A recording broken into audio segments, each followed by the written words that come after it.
बर. नमस्ते. जय श्रीराम. आपलं आजचं व्याख्यान जे आहे, हे व्याख्यान अंकशास्त्राच्या संबंधित आहे.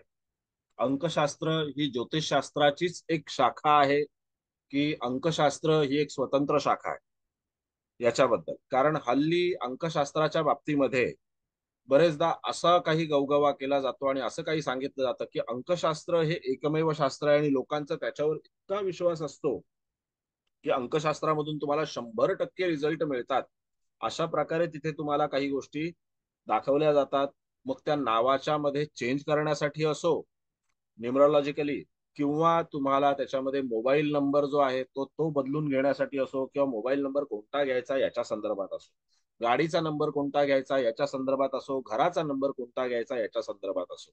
मग अशा प्रकारे ज्या वेळेला काही वेळ तिथे असं काही एक चित्र तयार केलं जातं आणि ते चित्र तयार करून त्याच्यामध्ये लोकांना असं भासवलं जातं, की अंकशास्त्र हे एकमेव असं शास्त्र आहे, की ते तुमच्या जीवनामध्ये खूप मोठ्या प्रमाणामध्ये चेंज आणू शकतं. तर खरोखर हे अंकशास्त्र आपल्या जीवनामध्ये चेंज आणू शकतं का? आणि जर खरोखर ते चेंज आणू शकत असेल, तर ते किती प्रमाणामध्ये चेंज आणू शकतं, हे आपल्याला त्याच्यामध्ये पाहणं गरजेचं आहे. की अंकशास्त्राच्या माध्यमातून आपण काही प्रमाणामध्ये आपल्या जीवनामध्ये चेंज आणू शकतो, बदलाव आणू शकतो आणि त्या बदलावाच्या बाबतीमध्ये आपल्याला कसे आणि कशा प्रकारे रिझल्ट मिळतात.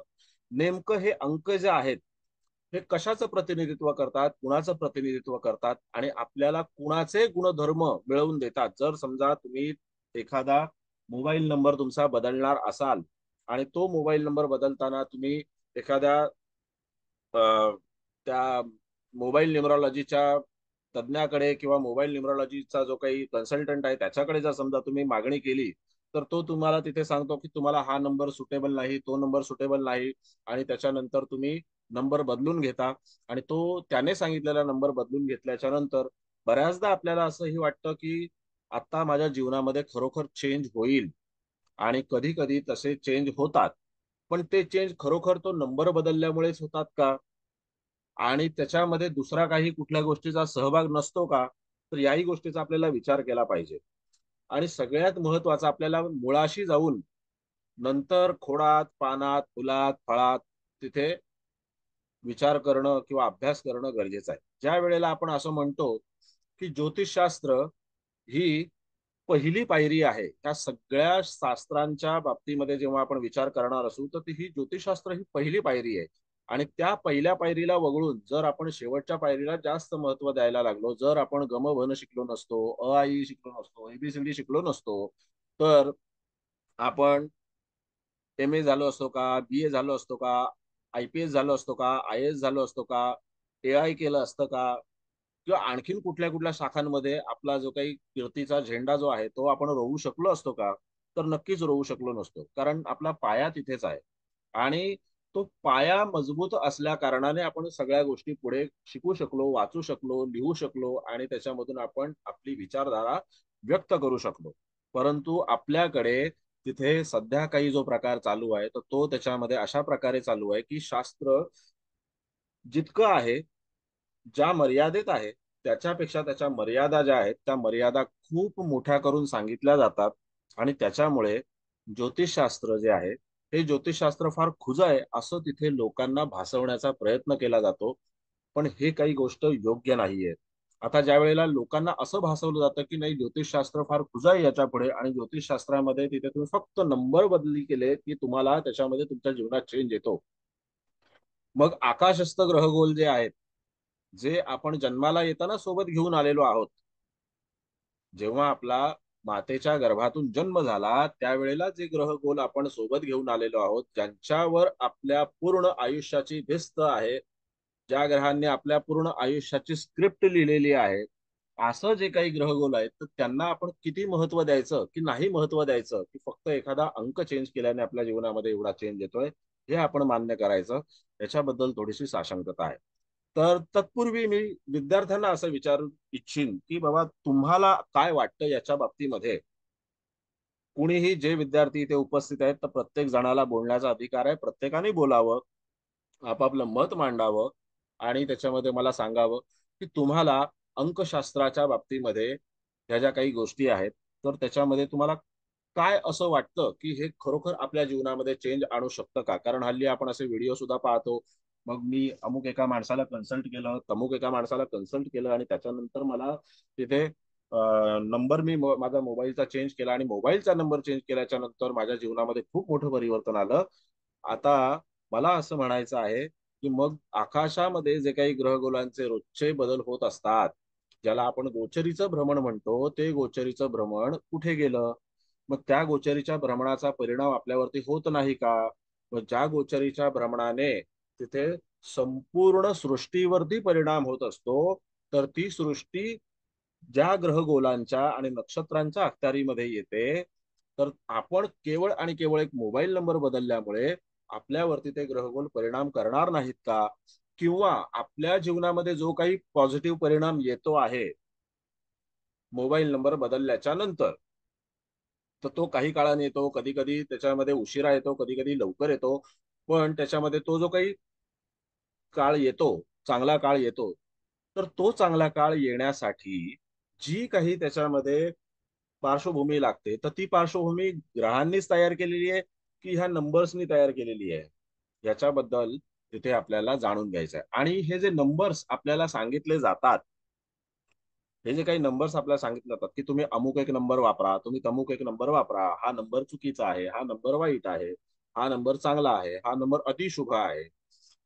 जनरली जर तुम्ही 100 पैकी 90 गाड्या जर पाहिल्या, तर त्या 100 पैकी 90 गाड्यांमध्ये तिथे 9 नंबर आणि 7 नंबर हा त्याच्यामध्ये कॉमन, म्हणजे प्रत्येक न्युमरॉलॉजीवाला माणूस जो आहे, तर तो त्याच्यामध्ये हे सांगत असतो की तुमच्या जे काही 4 नंबर आहेत गाडीचे, तर त्या 4 नंबर मध्ये कुठेतरी एक 7 नंबर आला पाहिजे, कुठेतरी एक 9 नंबर आला पाहिजे किंवा टोटल तरी तेवढी आली पाहिजे. हे नेहमी सांगितलं जातं. तर हे का सांगितलं जातं? कशासाठी सांगितलं जातं? प्रत्येकाला खरोखर 9 नंबर सुटेबल आहे का? कुणाला 9 नंबर सुटेबल आहे, कुणाला 1 नंबर सुटेबल आहे, कुणाला 10 नंबर 6 नंबर सुटेबल आहे, कुणाला 4 नंबर सुटेबल आहे. मग असं का आहे? आणि हे नंबर्स जेव्हा न्युमरॉलॉजी करणारा मनुष्य सांगू शकतो, तर त्यावेळेला ते कोणत्या आधारावरती सांगतो? जन्मतारखेच्या आधारावरती सांगतो का? मग जर जन्मतारखेच्या आधारावरती सांगत असेल, तर त्याच्यामध्ये केवळ आणि केवळ अंकांचं गणित मांडलं जातं का? त्या अंकांच्या मागे नेमकी कोणती पार्श्वभूमी आहे? आणि जेव्हा तिथे जन्म वेळ आणि जन्म तारीख या दोन्हीच तिथे गणित मांडलं जातं, म्हणजेच तिथे कुंडली मांडली जाते. तर त्याच्यामध्ये नेमकं काय दडलेलं आहे? त्याच्यामध्ये तिथे ग्रहगोलांची जी काही बैठक आहे आपल्या कुंडलीतली, तर त्याच्या बाबतीमध्ये काही तिथे विचार-विनिमय केलेला आहे का? तर हे आपल्याला आज जाणून घ्यायचं आहे. आता जे जे मी काही सांगितलंय, तर त्याच्याबद्दल तुम्हाला काय वाटतं? हे आपण एक पुढच्या 10 मिनिटांमध्ये जाणून घेऊ. कारण मला तुमचं मत जाणून घेणं फार गरजेचं आहे. कारण इथे तुम्ही जे काही प्रत्येक जण आलेला आहात, तर तुम्ही काही ना काहीतरी शिकून आलेलाच आहात. न्यूमरॉलॉजी म्हणा किंवा काही म्हणा. न्यूमरॉलॉजीच्या बाबतीमध्ये तुम्हाला काही ना काहीतरी त्याच्यामध्ये कल्पना असतीलच. त्या तुम्ही इथे बोला, म्हणजे मला सुद्धा कळेल. ठीक आहे? बोला. कोणाला काय बोलायचंय? सर, ताबे बोलतोय. हा, बोला. तर मोबाईल न्युमरॉलॉजीच्या बद्दल माझा एक अनुभव असा आहे की माझा मोबाईल नंबर गेली 24 वर्ष आहे हा. आणि त्याच्यामध्ये 4 हा आकडा 4 वेळेला आलेला आहे. ओके. तर जाणकारांनी मला सांगितलं की तो राहूचा नंबर आहे आणि तो तुम्हाला सूट नाहीये, तुम्ही तो बदला. अच्छा. मी त्यांना म्हटलं, बाबा मला काही 24 वर्षात वाईट अनुभव काय आलेला नाहीत, माझं सगळं व्यवस्थित चाललंय, नंबर बदलून असं काय माझं चांगलं होईल असं मला काय वाटत नाही म्हणून सांगितलं. बर. तर हा एक दोघांनी सांगितलं होतं मला. अच्छा. हा. तर मी काय नंबर काय बदलला नाही, पण 4 आकडा 4 वेळा आहे माझ्या नंबर मध्ये, राहुलचा नंबर आहे म्हणतात. हा. आता साहेब, तर काय. कालच तुमचं आणि माझं बोलणं झालं. हो. आणि तुमचं आणि माझं बोलणं झाल्याच्या नंतर तिथे हा सर. जेव्हा तुम्ही मला तुमच्या कार्यक्षेत्राबद्दलच्या काही गोष्टी सांगितल्यात, हो हो त्यानंतर तिथे तुम्ही मला तुमची जी काही कार्य करण्याची पद्धती आहे, तर त्याच्याबद्दलची काही गोष्ट सांगितली. तर तिथे हो जो एक हो. प्रभाव जाणवतो, हा जातकाच्या जीवनामध्ये जो एक प्रभाव जाणवतो, तो हा. प्रभाव त्याच्यामध्ये बुध ग्रहाचा, त्यानंतर हो सूर्य ग्रहाचा आणि हो मंगळ ग्रहाचा आणि शनी ग्रहाचा, हो या 4 ग्रहांचा त्याच्यामध्ये मूलतः प्रभाव जाणवतो. म्हणजे तुमच्या कुंडलीमध्ये, आता तुम्ही स्वतः त्याच्यामध्ये कुंडली पाहता किंवा तुम्ही स्वतः त्याच्यामध्ये कुंडलीचा अभ्यास करताय, तर त्याच्यामध्ये तुमच्या जीवनामध्ये प्रभाव टाकणारे हे 4 ग्रह तर नक्कीच आहेत. हो सर. मध्ये सूर्यासारखा ग्रह हा उत्तम स्थितीमध्ये असणं किंवा त्याची राशी उत्तम स्थितीमध्ये असणं आणि त्याच्या मार्फत तुम्हाला तिथे चांगला प्रतिसाद मिळत असणं. हो मंगळ ग्रह जो आहे, तर त्याने तुम्हाला इतका जो काही मोठी व्याप्ती असलेला कारभार सांभाळण्याची बुद्धी दिली. हो त्याच्यानंतर तिथे तुम्हाला ती हिंमत दिली आणि जसं तुम्ही मला सांगितलं की हजार हजार लोकांना तुम्ही नावासहित ओळखत होतात.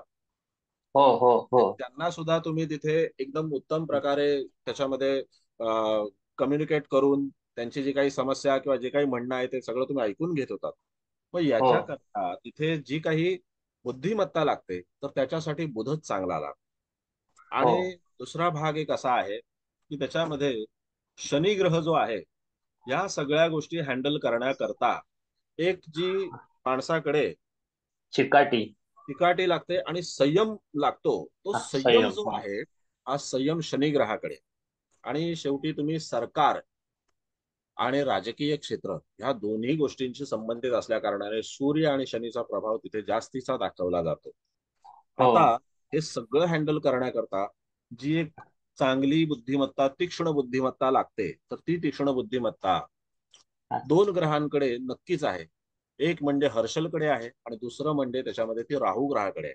आणि ज्या वेळेला तिथे राहू ग्रह भूमिका घेतो, तर त्यावेळेला तो आपली भूमिका कुणालाही न सांगता ती भूमिका अशा प्रकारे राबवत असतो किंवा अशा प्रकारे पार पाडत असतो की त्याच्यामध्ये तिथे त्याचा हेतू तर साध्य होतोच आणि त्याला जे इतरांना द्यायचं आहे किंवा इतरांकडून जे काही करून घ्यायचं आहे ते सुद्धा तो लिलया साध्य करू शकतो. हे राहूचं हो कार्य आहे. दुसरं हो कार्य असं आहे की त्याच्यामध्ये हर्षल ग्रह जो आहे, जसं आपण म्हणतो की मोटर गाडी चालवण्यासाठी तिथे मंगळ ग्रहाची आवश्यकता असते. ट्रॅक्टर हो चालवण्यासाठी मंगळ ग्रहाची आवश्यकता असते. कुठलंही वाहन, कुठलंही मशीन चालवण्यासाठी मंगळ ग्रहाची आवश्यकता असते.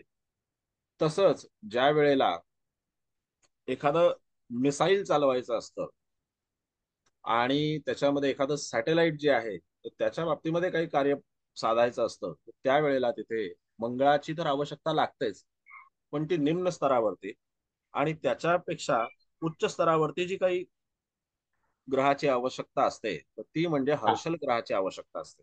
आणि तो हो 4 क्रमांक जो आहे, हा 4 क्रमांक तुमच्या हा, जीवनामध्ये त्या हर्षल ग्रहाची आणि त्या राहू ग्रहाची भूमिका पार पाडत होता आणि त्याच्यामुळे तुम्हाला या गोष्टी साध्य झाल्या. आता त्याच्यामध्ये हो लोकांनी 4 नंबर म्हणजे ज्याची बर्थ डेट 4 आहे, 13 आहे, 22 आहे, अशा 31 आहे, अशा लोकांना त्याच्यामध्ये म्हणजे हे लोक फार विक्षिप्त आहेत, याच्या पलीकडे दुसरं वाक्य वापरलं नाही.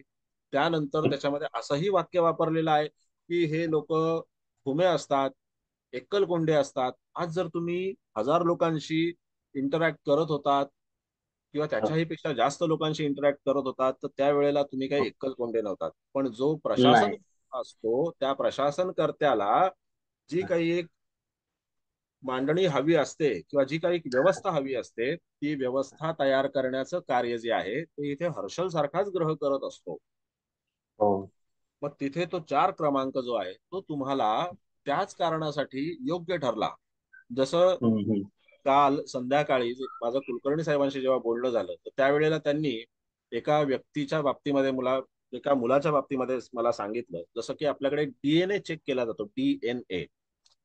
हा आणि तो डीएनए त्याच्यापेक्षाही एक सूक्ष्म भाग असा आहे की आरएनए, आरएनए तो त्याच्यावर संशोधन करतोय. आणि तो मुलगा सुद्धा जिथे जाईल, मग त्याचं बँक अकाउंट असो का आणखीन कुठली काही गोष्ट असो, त्याचा रूम नंबर असो, परदेशात जाऊ, इथे जाऊ, तिथे जाऊ, कुठेही जाऊ, त्याला प्रचंड मागणी आहे जगभरामध्ये. आणि त्या माणसाला तिथे जिथे जाईल तिथे 4 नंबर त्याला तिथे मिळतोच मिळतो. मग तिथे हम्म. तुम्ही असं म्हणू शकाल का की 4 नंबर वाईटच आहे? तो 4 नंबर वाईट नाहीये. आणि तो नंबर त्यांनी चॉईस केला का की नाही मला 4 नंबर हवाय नाही. म्हणून? नाही. तुम्ही हम्म. नंबर चॉईस केला का की मला 4 नंबर हवाय म्हणून मी 4 नंबर घेतला? तुम्हाला नाही. न्युमरॉलॉजी जाणणार आहे त्याने सांगितलं की तुम्ही 4 नंबर घेऊ नका, कारण त्याला त्या 4 नंबर बद्दल भीती आहे, माहिती नाहीये. मला असं सांगायचं आहे की त्याला त्या 4 नंबर बद्दल भीती आहे, माहिती नाहीये. जर माहिती असती तर त्याने असं सांगितलं नसतं. आणि भीती असेल त्यावेळेला माणूस सांगतो की अरे नको नको तुम्ही हे वापरू नका, तुम्ही जर हे वापरलं तर तुम्हाला त्याच्यामधून काही हानी होऊ शकेल. पण तुम्हाला तसे काहीच रिझल्ट मिळाले नाहीत. आणि आज नाही. जे काही शास्त्र शिकताय, सायन्स जे काही शिकताय, तर ते सायन्स शिकताना तुम्हाला हाच 4 नंबर तिथे बुद्धिमत्ता वापरून, तर्कशास्त्र वापरून तुमच्या जीवनामध्ये तिथे हे शास्त्र शिकण्याची संधी आणून देतो आणि त्याच्यावरती अभ्यास करण्याची तुम्हाला संधी आणून देतो. हर्षल हा ग्रह हम्म. विज्ञानाला अतिशय अनुकूल असलेला ग्रह आहे. विज्ञानाला अत्यंत अनुकूल असलेला ग्रह आहे. हो. एखाद्या गोष्टीवर संशोधन करणं, एखाद्या गोष्टीला त्याच्यामध्ये अनालिसिस करणं, या गोष्टींसाठी तिथे 4 नंबरची अत्यंत आवश्यकता असते. आणि जर तो असेल तिथे, तर व्यक्तीला तिथे उत्तम रीतीने एखाद्या गोष्टीचं पोस्टमार्टम करता येतं साध्या भाषेत. हा त्याच्या हम्म. भाग आहे. म्हणजे तुमचा अनुभव जो आहे तो योग्य आहे की त्याच्यामध्ये तुम्हाला 4 नंबर कुठेही तिथे कमतरता त्याच्यामध्ये जाणवली नाही, किंवा कुठल्याही तऱ्हेने तुम्हाला त्याच्यामध्ये असं नाही वाटलं की नाही बाबा हा 4 नंबर मला तिथे कुठेतरी करिअरमध्ये अडथळे आणतो. तर कुठेच करिअरमध्ये अडथळे नाहीत. आहे. हो. ओके, नाही, बरं. बरोबर आहे सर. थँक्यू. बरं, आणखीन आणखीन कोणाला काही बोलायचं आहे?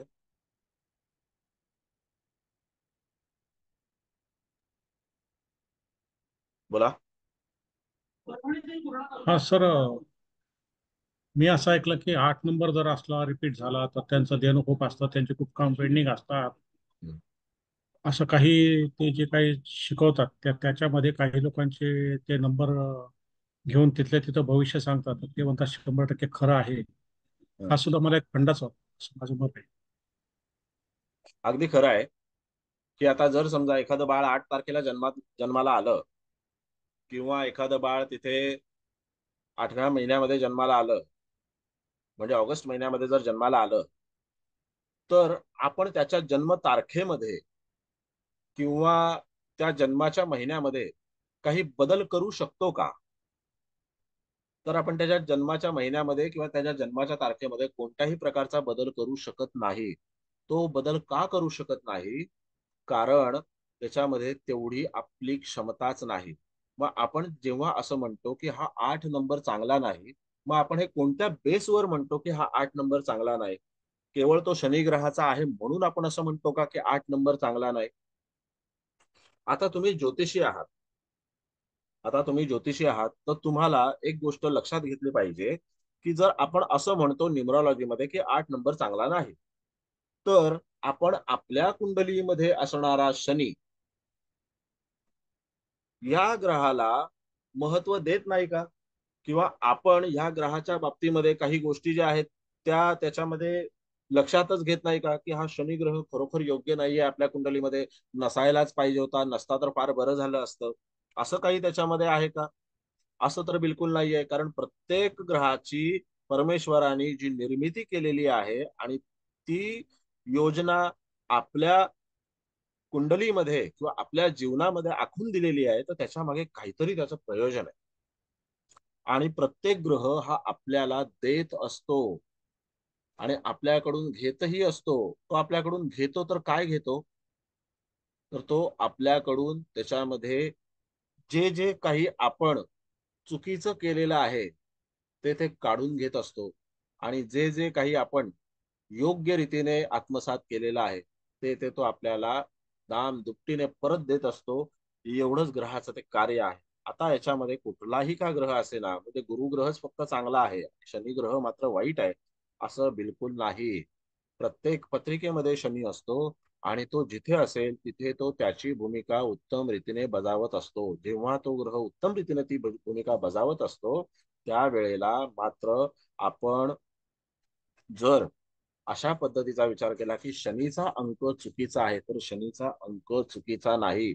शनी ग्रह तुमच्या जीवनामध्ये इतका अनुभव देतो, तुम्हाला इतकं अनुभव सिद्ध करतो आणि तुम्हाला इतकं तो प्रॅक्टिकल करतो की त्याच्यासारखं तुम्ही कुठेही प्रॅक्टिकल आणि अनुभव सिद्ध होऊ शकत नाही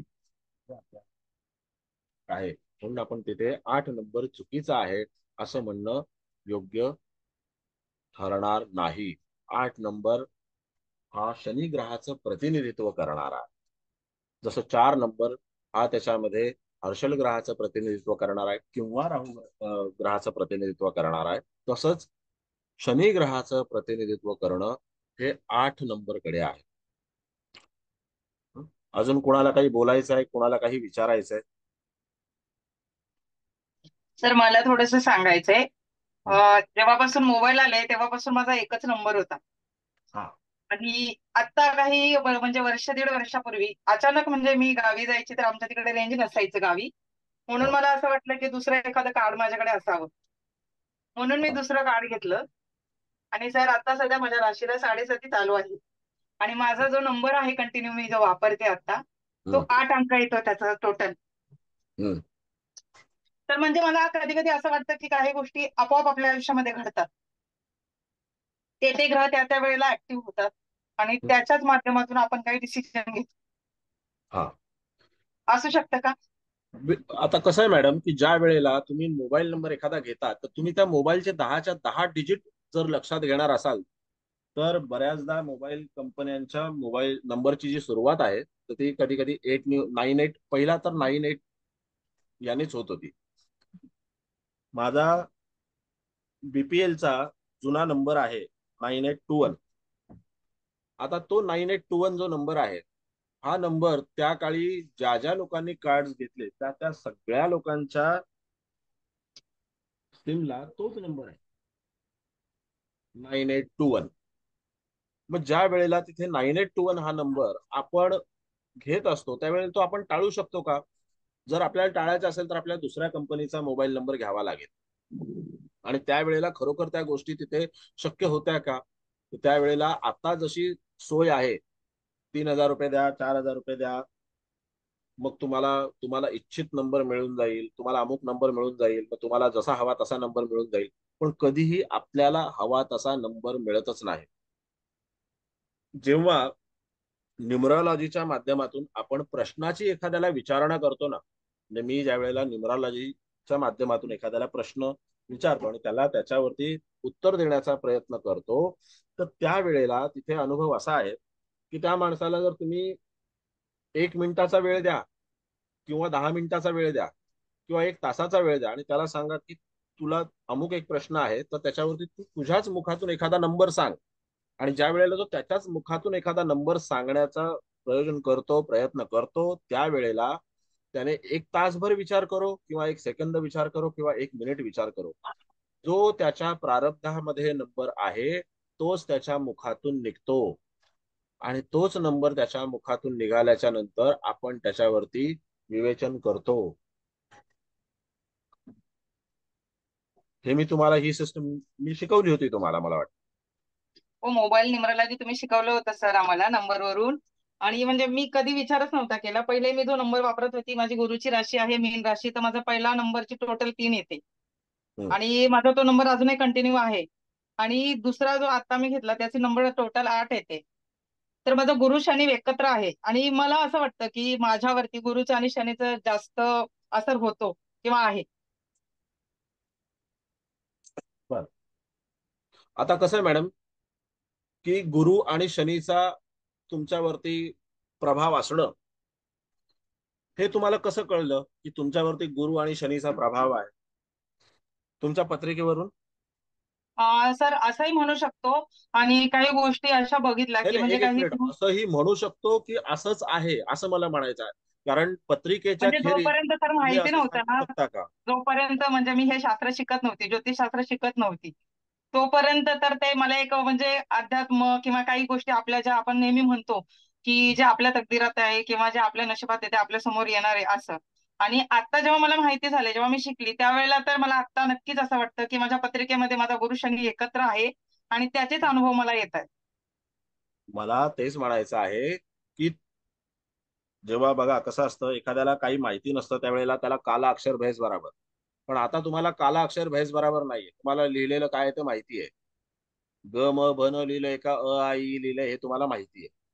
म्हणून जेव्हा आता तुम्ही असं सांगू शकाल, म्हणजे असं तुम्हाला जेव्हा सांगण्याची वेळ येईल तर त्यावेळेला तुम्ही श्रेय जे आहे ते ग्रहांनाच द्याल ना, की बाबा माझ्या हो हो. पत्रिकेमध्ये असे असे ग्रह आहेत. शेवटी मूळ कुठे येतं, मला चर्चा जी पत्रिकेकडेच आहे येत तर ती मुळाची करायची आहे, की बाबा हे मूळ येतं नेमकं कुठे. हे मूळ येतं आपल्या ग्रहांकडे.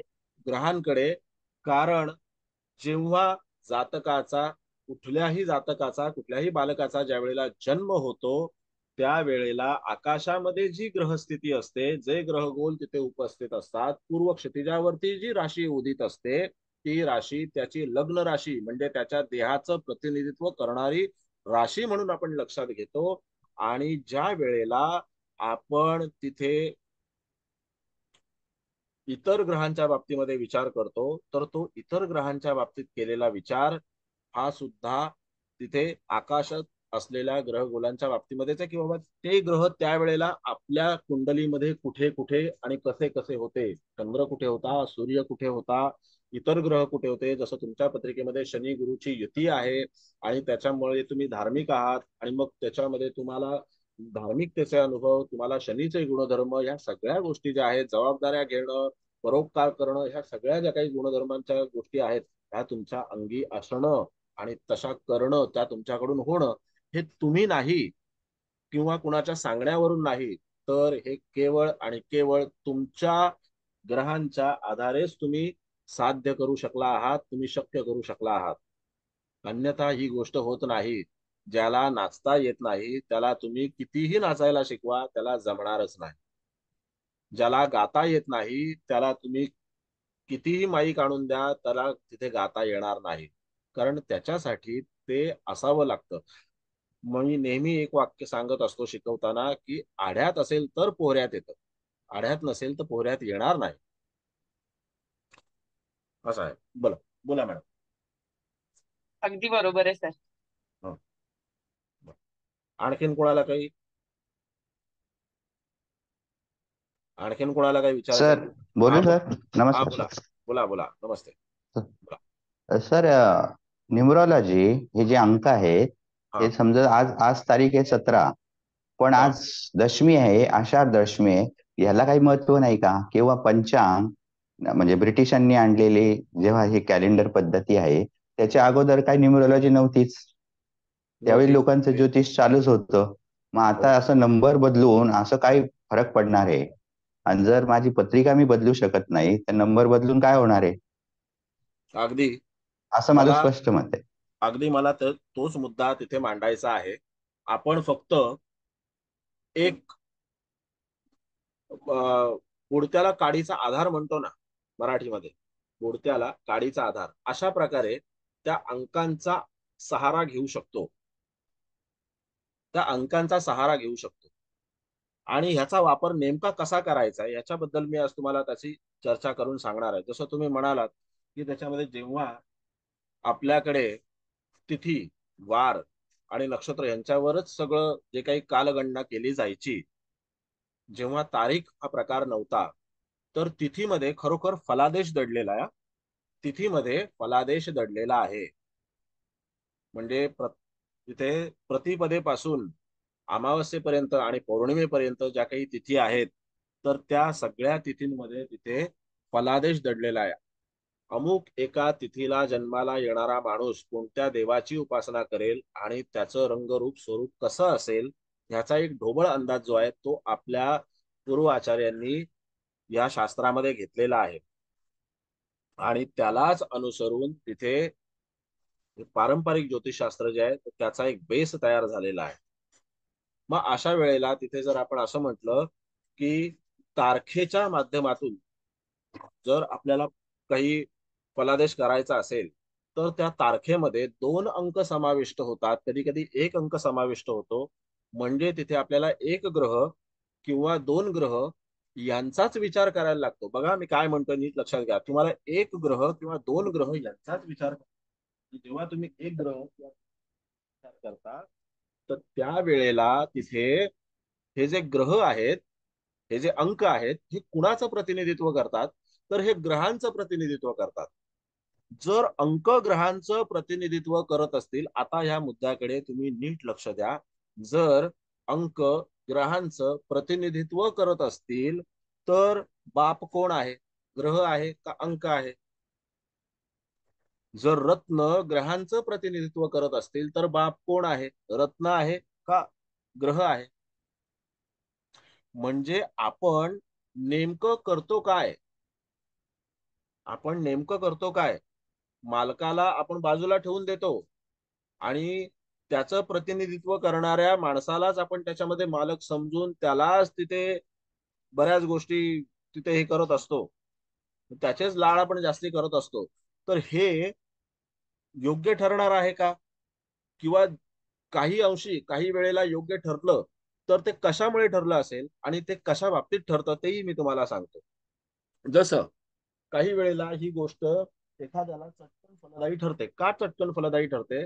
कारण त्याच्या पत्रिकेमध्ये तसे योग असतात. अगदी छोटासा साधा सोपा थोडक्यातला उपाय केल्याच्या नंतर देखील त्याच्या जीवनामध्ये तिथे चेंज होऊन जातो. मग तो उपाय त्याच्यामध्ये त्यांनी न्यूमरॉलॉजीच्या माध्यमातून केलेला असू दे, त्याने मंत्राच्या माध्यमातून केलेला असू दे, त्याने तंत्राच्या माध्यमातून केलेला असू दे, अन्य कोणत्याही गोष्टीच्या माध्यमातून केलेला असू दे, तो त्याच्यासाठी लाभदायक राहतो. पण जर मुळातच त्याच्यात काही ताकद नसेल तर मात्र ह्या गोष्टी तिथे शक्य होत नाहीत. आणि हे जे नंबर्स आहेत, हे जे अंक आहेत, हे अंक ग्रहांचं प्रतिनिधित्व करतात आणि ह्याला जे काही पाश्चात्य स्वरूप सध्या दिलं जातं आणि त्याच्या माध्यमातून सांगितलं जातं, हल्ली ज्योतिष पण त्याच्यामध्ये पाश्चात्य स्वरूपाचं शिकवायची फॅड आपल्याकडे तयार झालेलं आहे. केपलर ज्योतिष, केपलर ज्योतिष. मग इथे आपले पराशर मुनी, भृगु मुनी हे काय करत होते? आपण जर तिकडे कुठल्या तरी केपलर चेपलरचं तिथे पुस्तक वाचत राहिलो ज्योतिषासाठी, तर आपण इथे आपल्या ऋषी मुनींनी जे काही लिहून ठेवलेलं आहे तर त्याच्या बाबतीतलं काय करायचं? मग त्याला आपण दुय्यम स्थान द्यायचं का? किंवा त्याची पद्धत फार भिन्न आहे, तो खूप वेगळ्या पद्धतीचा विचार मांडतोय. तो हुशारच आहे कशावरून? आणि ज्यांनी इथं बसून धरतीवर बसून ज्या ऋषी मुनींनी तिथे ग्रहांची वर्णनं आपल्या अंतचक्षुच्या माध्यमातून केली, त्यांना आपण महत्व कमी द्यायचं का? त्यांना आपण महत्व कमी द्यायचं का? आणि ते कोण केपलर असेल कोण चेपलर असेल त्याला आपण जास्ती महत्व द्यायचं? मला ह्या काही गोष्टी पटत नाहीत. आणि मला वाटतं की ज्योतिष, ज्याचं खरोखर ज्योतिषवरती प्रेम आहे, ज्याचा खरोखर ज्योतिषशास्त्रावरती विश्वास आहे, अशा माणसाला ही गोष्ट पटणं योग्यच नाही. कारण मागच्या वेळेला पण मी ज्या नवमाशाच्या लेक्चरमध्ये मी सांगितलं की आपल्याकडे जी काही ज्योतिषमध्ये प्रगती झाली किंवा आपल्याकडे ज्योतिषमध्ये ज्या काही गोष्टी तिथे निर्मित झाल्या, यातला बराचसा मोठा भाग युनानी संस्कृतीने उचलला आणि त्यांच्याकडे राशी तत्वाचा असणारा जो काही भाग आहे तो आपण उचलला. म्हणजे तिथे ही देवाणघेवाण झाली. म्हणजे अगदी 25% आणि 75% एवढा डिफरन्स असणारी देवाणघेवाण तिथं झालेली आहे. तर त्यामुळे आपल्याकडे ज्ञान प्रगल्भ नव्हतं असं कधीच कोणी म्हणू शकणार नाही. कारण आपल्या देशाचं नाव, या जमिनीच्या तुकड्याचं नाव भारत आहे. आणि भारत ह्या शब्दाचा खरा अर्थ, तिथे भरत राजा होता, तिथे भारत राजा होता, तिथे अमुक होता, तिथे तमुक होता, हा नाहीये. भा म्हणजे ज्ञान. आणि जर तुम्ही आकाशामध्ये सुद्धा पाहाल, पाहाल म्हणजे ते काय असं दिसत नाही आकाशामध्ये पाहिल्याच्या नंतर, नाही तर कोण म्हणेल अरे मी आता पाहिलं वरती पण काही दिसलं नाही मला, तसं नाहीये. जेव्हा आपण सर्वतोभद्र चक्र सारखं शास्त्र शिकतो आणि त्याच्या माध्यमातून जेव्हा आपण आकाश अभ्यासण्याचा प्रयत्न करतो, तर हे अक्षर आहे, हे पूर्णपणे धनु राशीच्या अखत्यारीत येणारं अक्षर आहे. भा म्हणजे ज्ञान आणि धनु राशी ही मुळातच ज्ञानाची आणि मूळ जे आहे ते मूळच ज्ञानाचं मूळ असल्याचं त्याच्यामध्ये संबोधन केलेलं आहे. मग अशा वेळेला तिथे जर समजा आपण विचार केला तर ह्या भ अक्षरामध्ये ज्ञान दडलेलं आहे आणि त्या ज्ञानात रत असलेला प्रदेश म्हणजे भारत, भारत देश, अशी त्याची व्याख्या आहे. मग आपल्याकडे तिथे आपल्याला काय शिकवलं जायचं? भारत राजा होता, भरत राजा होता, त्याच्यावरून नाव पडलं. म्हणजे तुम्ही ज्ञानी आहात का? तर तुम्ही बिंडोक आहात. तुम्हाला ज्ञान हे दुसऱ्याकडून उसनच घ्यायचं आहे, हेच आपल्याला नेहमी शिकवलं गेलेलं आहे. आणि हकीकत तर अशी आहे, खरी परिस्थिती तर अशी आहे की आज सगळं जे जग आहे ते आपलंच उष्ट ज्ञान घेऊन तिथे आपल्यालाच दाखवतंय, बघा आम्ही किती हुशार आहोत. हा भाग. म्हणून जसं नांगरे साहेब तुम्ही म्हणालात की त्याच्यामध्ये तिथी, नक्षत्र, वार यांच्यामध्ये खरोखर फलादेश दडलेला आहे. आणि हे क्रमांक, हे जे नंबर्स आहेत, हे नंबर्स यांची सुद्धा जी गणना आहे, यांच्या बाबतीतला जो फलादेश आहे, हा फलादेश सुद्धा जिथे तयार झाला तो काही पाश्चात्य देशामध्ये तयार झाला नाही, तर तो आपल्याच देशातल्या कपिल मुनींनी तयार केला. पण त्यांचं नाव कुठेही आज न्यूमरॉलॉजी, मोबाईल न्यूमरॉलॉजी, अमुक तमुक त्याच्यामध्ये 500 तरीकेचे जे काही न्यूमरॉलॉजी शिकवतात, तर त्या कुणीही त्याच्यामध्ये ह्या ऋषींचं नाव घेतलं नाही. त्या ऋषींच्या बद्दल तिथे काही एक सौजन्य व्यक्त केलं नाही. मग अशा याच्यामध्ये समजा जर आपण विचार केला तर आपणच आपली मुळं छाटून टाकून आपण ज्या वृक्षावर उभे आहोत तो वृक्ष राहील का? म्हणून हे जे नंबर्स आहेत, लक्षात घ्या की हा विषय मांडण्याचा मूळ कारण काय आहे, की हा विषय मांडण्याचं मूळ कारण असं आहे की तुम्ही न्यूमरॉलॉजीचा आधार घ्या, तुम्ही अंकशास्त्राचा आधार घ्या, तुम्ही नाव ठेवण्यासाठी सुद्धा अंकशास्त्राचा आधार घ्या, तुम्ही गाडी घेण्यासाठी सुद्धा अंकशास्त्राचा आधार घ्या, तुम्हाला आता मोबाईल नंबर घ्यायचा आहे तरी सुद्धा अंकशास्त्राचा आधार घ्या. त्याच्यामधून तुम्हाला काही 1-2%, 3% फरक पडणार असेल तर, पण जेव्हा तुम्ही हा आधार घेणार आहात त्यावेळेला ते नंबर्स कुणाचं प्रतिनिधित्व करतायत, कुणाचा त्याच्यामध्ये ते लोक प्रतिनिधित्व करणार आहेत. एक एक नंबर आहे, कुणाचं प्रतिनिधित्व करतोय? सूर्याचं प्रतिनिधित्व करतोय.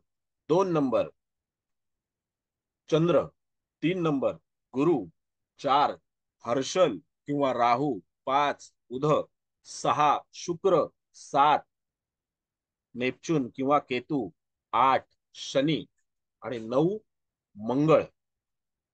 मग जर हे प्रत्येक क्रमांक जे आहेत हे जर ग्रहांचं प्रतिनिधित्व करत असतील, तर या नंबर्सच्या माध्यमातून किंवा आपला मोबाईल नंबर चेंज करून किंवा आपल्या घराचा नंबर चेंज करून किंवा आपण चुकीच्या नंबरचं घर घेत आहोत असं आपल्याला ज्या वेळेला सांगितलं जातं, भासवलं जातं आणि त्याच्यानंतर मग तिथे काही वेळेला नुकसान होतं, तर त्याला आपण काय म्हणणार आहोत? नांगरे साहेब बोला. Hello hello hello. हो सर, हो सर. हा हॅलो सर. हा बोला बोला. हो सर, मग आता त्या तिथी पूर्वीची आता शिवाजी महाराजांची जन्मतारीख जे ती वद्य फाल्गुन महिन्यातली आहे, ती सोडून आपण आता 19 फेब्रुवारी करतो. आता 19 फेब्रुवारी ही तारीखच मुळात आता आलेली आहे. 50 किंवा 100 वर्षापूर्वी ब्रिटिशांनी आणलेलं कॅलेंडर आहे. बिलकुल मग बिलकुल. आता मग ह्या तारखेला जन्माला आलेली लोक अशी आहेत, मग आता 19 फेब्रुवारीला आल्याचं काय फलादेश देणार? बघा मग आता त्याच्यामध्ये तसं प्रत्येक प्रत्येक जण 19 तारखेला आलेला शिवाजी महाराज बनणार आहे का? प्रश्नच हे शक्यच नाही. हा हा. प्रश्नच उद्भवत नाही की तिथे असा माणूस आता अशी विभूती परत जन्माला येणे हे शक्य आहे का? हे मग कधी जर शक्य एवढा नाही. तारीख असेल महत्वाची, तर मग तसं प्रत्येक 19 तारखेला आली पाहिजेत फेब्रुवारीचे. सगळेच राजी झाले पाहिजे. बघा असं आहे, जसं मी ताबे साहेबांशी कालच ज्या वेळेला दुपारी बोलत होतो त्यावेळेला हा विषय निघाला. तर महाराजांचं नाव जे आहे ते आजही त्याच भक्तिभावाने आणि त्या श्रद्धेने घेतलं जातं आणि त्याच्यानंतर पुढचे अनेक वर्ष तसंच घेतलं जाईल. किती लोकांनी विरोध करो, काही करो, त्याच्यामध्ये काही काही काही करो, त्याचं कारण जे आहे, म्हणजे त्यांचा प्रश्न असा होता ताबे साहेबांचा की हयात नसताना देखील त्याच्यामध्ये इतका मान सन्मान आणि इतकी प्रसिद्धी जी आहे ती का मिळते?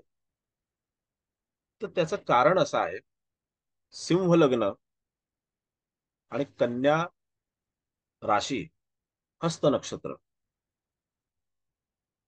ज्या वेळेला तुम्ही सिंह लग्न, कन्या राशी आणि हस्त नक्षत्र बुधाच्या राशीच्या बाबतीमध्ये विचार करता, त्यावेळेला तिथे नेम अँड फेम जो आहे तो बुधाकडे आहे आणि चमकणं जे आहे ते सूर्याकडे आहे. उगवणं जे आहे ते सूर्याकडे आहे. मग हे कारण याच्यासाठी पुरेसं आहे.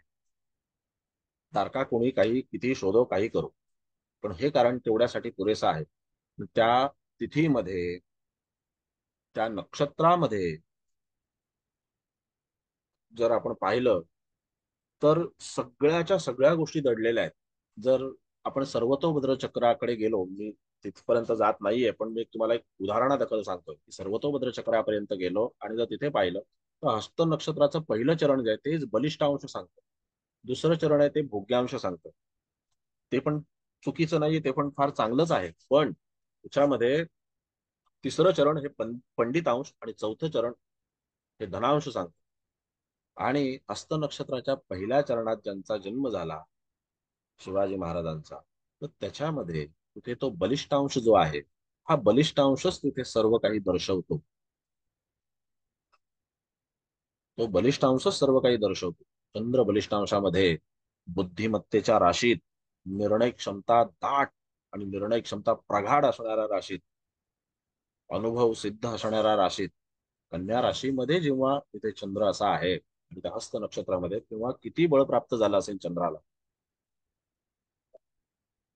म्हणून तर सावरकरांनी लिहिलं ना, जी युक्ती कूटनीतीत खलासी बुडवी, जे शक्ती बलोन्मत्तास पदतली तुडवी. मग हे कशामुळे शक्य झालं, तर ते केवळ आणि केवळ बुद्धीच्या जोरावर शक्य झालं आणि मनाच्या बलवत्तेमुळे शक्य झालं. जर मन बलवान तर आपण काहीही पार पाडू शकतो, कुठलीही गोष्ट आपण पार पाडू शकतो.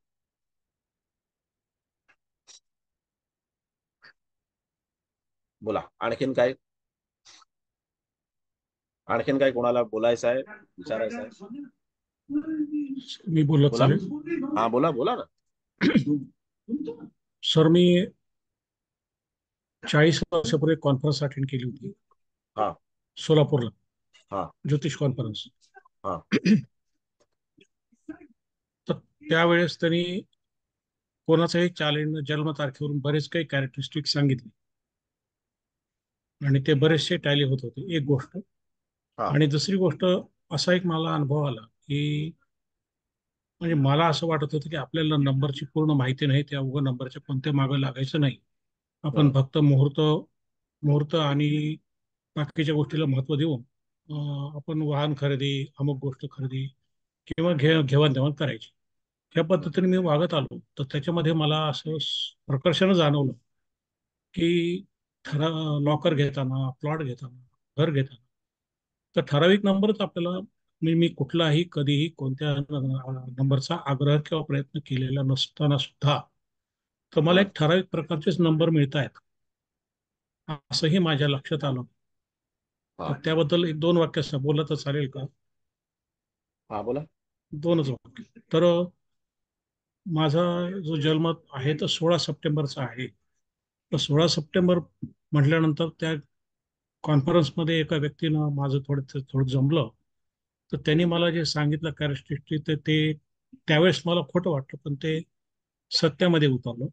आणि 16/9/25 आणि 16 म्हणजे पण 7 आणि सप्टेंबर 16/9/25 म्हणजे पण 7. मग त्यामुळं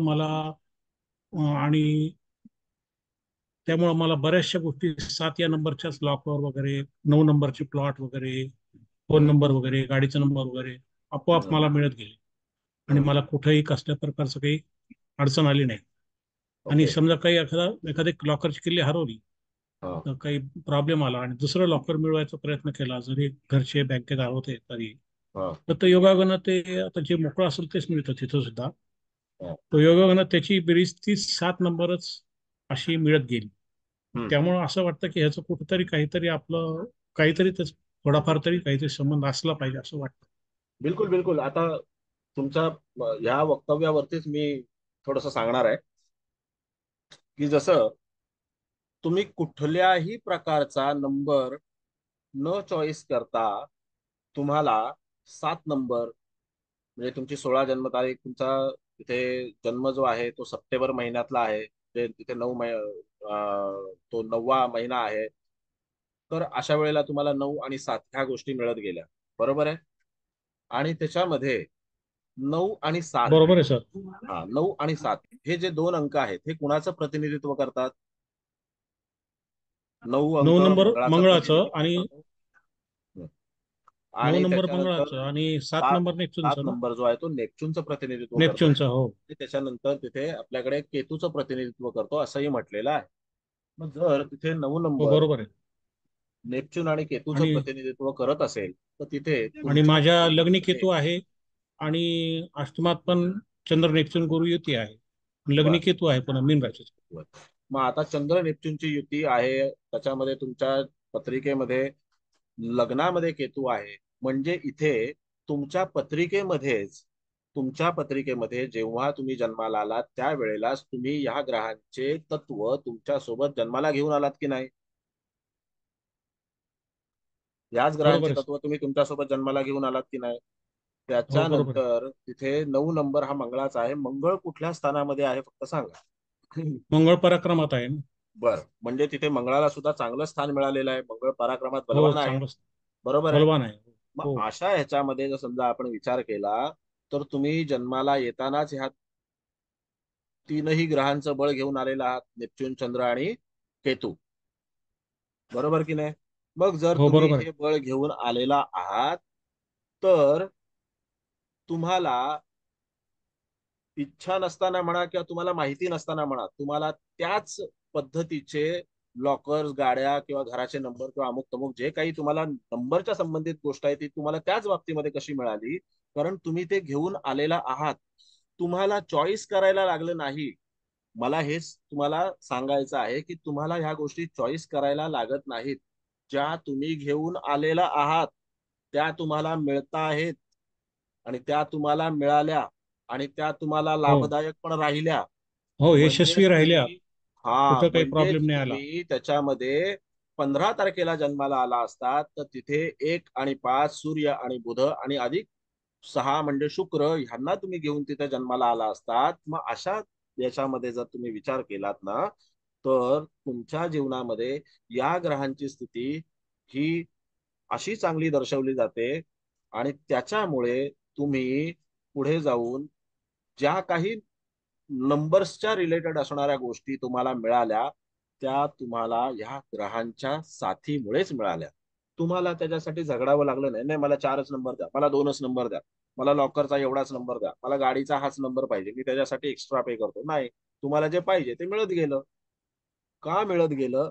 कारण तुम्हाला त्याच्यामध्ये तुम्ही स्वतः आता सांगितलं की मला न्यूमरोलॉजी बद्दल तेवढं काही माहिती पण नव्हतं किंवा काहीच नाही, पण मला जे मिळत बरोबर आहे. गेलं ते मी स्वीकारत गेलो.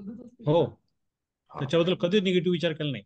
हा खूप लोकांनी सांगून सुद्धा निगेटिव्ह विचार मी केला नाही, मग मला मला वाईट तेच वाटलं नाही. म्हणायचं आहे की असा चुकीचा सल्ला का दिला जातो? कारण त्याच्यामध्ये जेव्हा तुम्ही ज्योतिषशास्त्राला डावलता, ग्रह राशींना डावलता आणि केवळ हा नंबर तुमच्या जीवनामध्ये बदल आणू शकेल असं तुम्ही जेव्हा भासवता त्यावेळेला तिथे तो चुकीचा पायंडा पडतो आहे आणि तो आपल्याला तिथे नको आहे. आणि तो जर समजा तिथे असेल तर भविष्यामध्ये ज्योतिषशास्त्रावरती विश्वास न ठेवणारी बरीचशी मंडळी तयार होतील आणि त्याच्यामध्ये त्या शास्त्रामध्ये खरोखर काहीच राम नाही, ते शास्त्र धुळीजड होईल.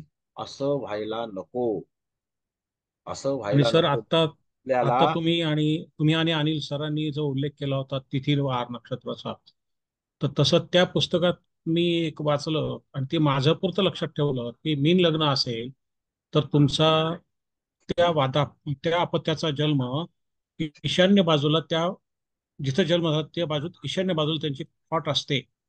हे मी बऱ्याच कुंडलीत पाहिलं तर ते टॅली झालं सर. म्हणजे ते शास्त्राला अर्थ आहेच नाही म्हणता येत नाही. तुम्हाला मी एक नाकारता वास्तूच्या येत नाही. संदर्भातला एक किस्सा सांगतो. मी एका ठिकाणी वास्तूसाठी गेलो होतो. चांगल्या उंची इमारतीमध्ये वास्तू होती आणि तिथे मी गेलो. तर त्या घरात गेल्याच्या नंतर तिथे दोन्ही बाजूबाजूचीच घरं होती. आधीचं जे घर होतं, म्हणजे त्यांना चॉईस होता की हे घर घ्यायचं किंवा हे घर घ्यायचं. आता जो माणूस तिथे 2.5-3 कोटी खर्च करून ते घर घेणार आहे, तर त्याच्यासाठी तो आपल्या सुखासाठी काही ना काहीतरी सल्ला मशवरा करणारच. तो सल्ला घेणार, काही ना काहीतरी त्याच्यामध्ये कुणाचं ओपिनियन घेणार, त्यासाठी करणारच. आणि त्याने त्या केल्या.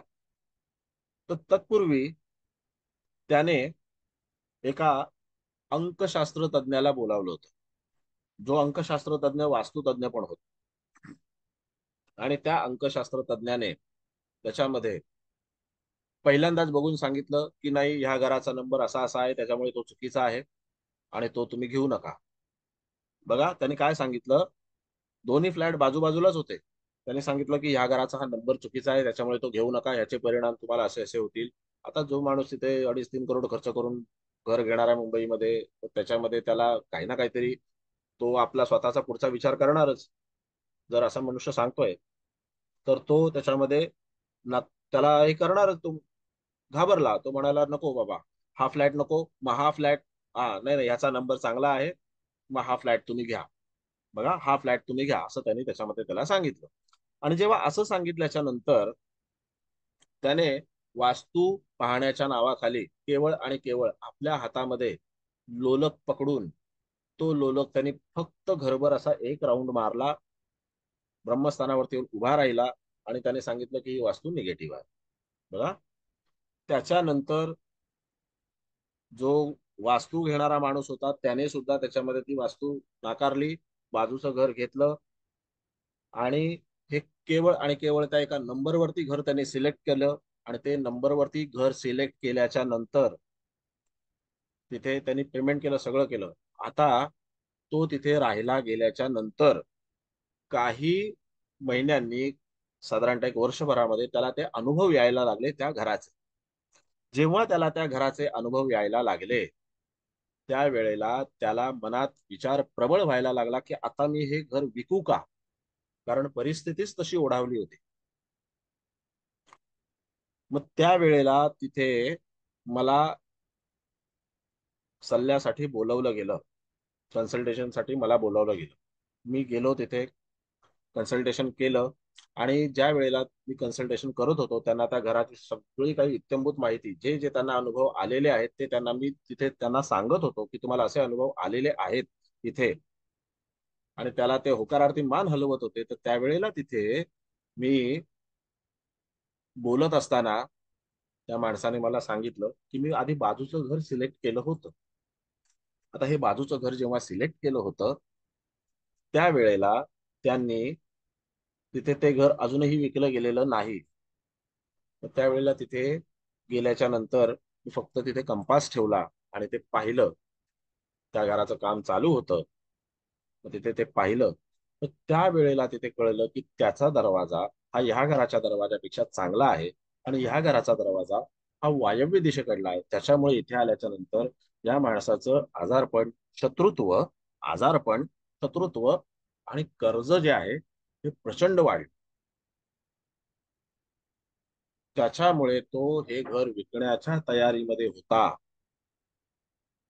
आणि जेव्हा त्याला कळलं की आपल्या बाजूचं घर खरोखर चांगलं आहे, मग ज्यांनी ते घर घेतलं असेल तो मनुष्य नक्कीच त्याच्यामध्ये नशीबवान असेल,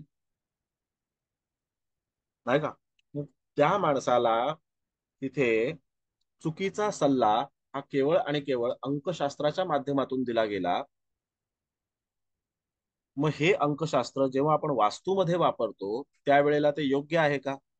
मला याच्यावरती बोलायचं आहे की हे योग्य नाही. हे योग्य नाही. तुम्ही मोबाईलचा नंबर बदलण्यापर्यंत आणि त्याच्यामधून एक 2-4-5% रिझल्ट मिळवण्यापर्यंत ठीक आहे. पण तुम्ही वास्तूचं परीक्षण न करता वास्तूमध्ये काय दडलेलं आहे हे न पाहता तुम्ही जर जातकाला केवळ आणि केवळ त्या अंकावरून सांगत असाल की हे अंक चुकीचे असल्यामुळे हे घरही चुकीचं आहे, तर असं शक्य नाही. आणि हे असा केलेला जो काही सल्ला आहे, असा दिलेला जो काही सल्ला आहे, तो त्याच्यामध्ये जातकाला कसा लाभदायक ठरेल. आणि ज्या वेळेला त्या जातकाची पत्रिका पाहिली, त्यावेळेला त्या जातकाच्या पत्रिकेमध्ये तिथे शनी ग्रह आणि मंगळ ग्रह दोन्हीही योग्य स्थानामध्ये नव्हते, दूषित होते. आणि त्याच्यामुळे त्याला तिथे घर विकण्याची इच्छा तयार होत होती. त्याला असं वाटत होतं की कधी एकदा हे घर विकतोय. मग त्याच्यावरती त्याला सल्ला दिला की बाबा अजून थोडं तू त्याच्यामध्ये सहन कर आणि काही काळाने हे घर जे आहे हे तुझ्या मुलाच्या किंवा मुलीच्या नावे कर, कारण त्यांच्या पत्रिकेमध्ये तिथे मंगळ चांगल्या स्थितीमध्ये होता. जर मंगळ चांगल्या स्थितीमध्ये असेल, मग तुम्ही 1 नंबरचं घर घ्या, नाहीतर 9 नंबरचं घर घ्या, नाहीतर 8 नंबरचं घर घ्या, नाहीतर काही घ्या, तुम्हाला ते लाभदायक ठरणारच, मंगळ चांगल्या स्थितीत असेल तर. आणि ह्या जातकाने ज्या वेळेला तिथे कर्जाच्या बाबतीमध्ये विचारणा केली, तर या जातकाच्या पत्रिकेमध्ये शनी ग्रहाची भूमिका ही त्याला कर्ज देणारीच होती. ही त्याला कर्ज देणारीच होती. आणि त्याला ज्या वेळेला तिथे मार्गदर्शन केलं गेलं की तू हे घर घे आणि ते घर घे, तर अशा वेळेला तिथे किती योग्य राहिलं? हे योग्य नाही. बर.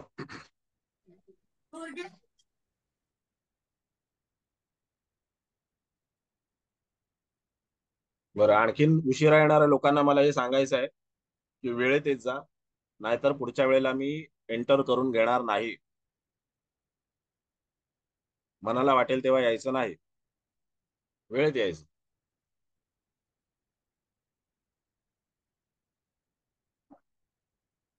बर. आता ज्या वेळेला आपण अंकांचं आणि ग्रहांचं गणित मांडण्याचा प्रयत्न करतो, तर त्यावेळेला तिथे अंकांचं आणि ग्रहांचं गणित मांडताना लक्षात घेतलं पाहिजे आपल्याला की ग्रहांचं प्रतिनिधित्व हे अंकांकडे सोपवलेलं आहे. ग्रहांचं प्रतिनिधित्व हे अंकांवरती सोपवलेलं आहे. ज्या वेळेला एखादं मूल शाळेमध्ये ऍडमिशन घेतं आणि त्याच्यानंतर त्याला त्याच्या वर्गामध्ये एक हजेरी क्रमांक मिळतो, त्याचा रोल नंबर. तो रोल नंबर तो रोल नंबर त्याच्या अभ्यासावर किंवा त्याच्या प्रगतीवर, त्याच्या मस्तीवर, त्याच्या खेळावर, त्याच्या कुठल्या ऍक्टिव्हिटीवरती खरोखर तेवढा परिणाम करतो का? कारण तो नंबर ही त्याची तिथली आयडेंटिटी असते, त्या शाळेमधली आयडेंटिटी असते की ह्या शाळेमध्ये ह्या वर्गातला हा 58 नंबरचा रोल नंबरचा मुलगा आहे, 60 रोल नंबरचा मुलगा आहे, 3 रोल नंबरचा मुलगा आहे. मग जर आपण अशा पद्धतीने तिथे काही गणित आपण हे केलं, तर मला एक सांगा की ज्या जातकाचा रोल नंबर हा 1 आहे किंवा 9 आहे, किंवा त्याच्या रोल नंबरची टोटल 1 आहे किंवा 9 आहे, असा प्रत्येक मुलगा हा वर्गाचा मॉनिटर बनतो का? किंवा ज्याची टोटल 9 आहे असा प्रत्येक मुलगा प्रचंड मस्तीखोरच असतो का? कारण त्याला ती आयडेंटिटी मिळालेली ना. असं समजा की हा त्याचा मोबाईल नंबर आहे. शाळेमध्ये असंच उच्चारतात ना, roll number 58, roll number 68, roll number 48, असंच उच्चारतात प्रेझेंटी घेताना. तिथे काही नाव घेतलं जात नाही. आणि तिथे जेव्हा तुम्ही पेपर लिहित असता, त्या पेपरवरती पण तुम्हाला नाव लिहिण्याची मुभा नसते, तुम्हाला फक्त तुमचा रोल नंबर लिहिण्याचीच मुभा असते. तुम्ही तो रोल नंबरच लिहायचा असतो. मग अशा वेळेला तिथे एखादा तरी न्यूमरोलॉजिस्ट जो आहे त्याने असा विचार का नाही मांडला की नाही, मुलांचे रोल नंबर पण आपल्या चॉईस प्रमाणे बदलून घेतले पाहिजेत, मग त्यांच्या अभ्यासातली प्रगती होईल. आणि ज्याच्यामध्ये तिथे 3 अंक ज्याचा असेल असा मनुष्य जो गुरुचा अंक धारण करून आहे, ज्याचा रोल नंबर 3 असेल, 12 असेल, 30 असेल, नाही का, अशा वेळेला तो जो मनुष्य आहे, तो जो मुलगा आहे, तो अभ्यासामध्ये हुशारच असेल का?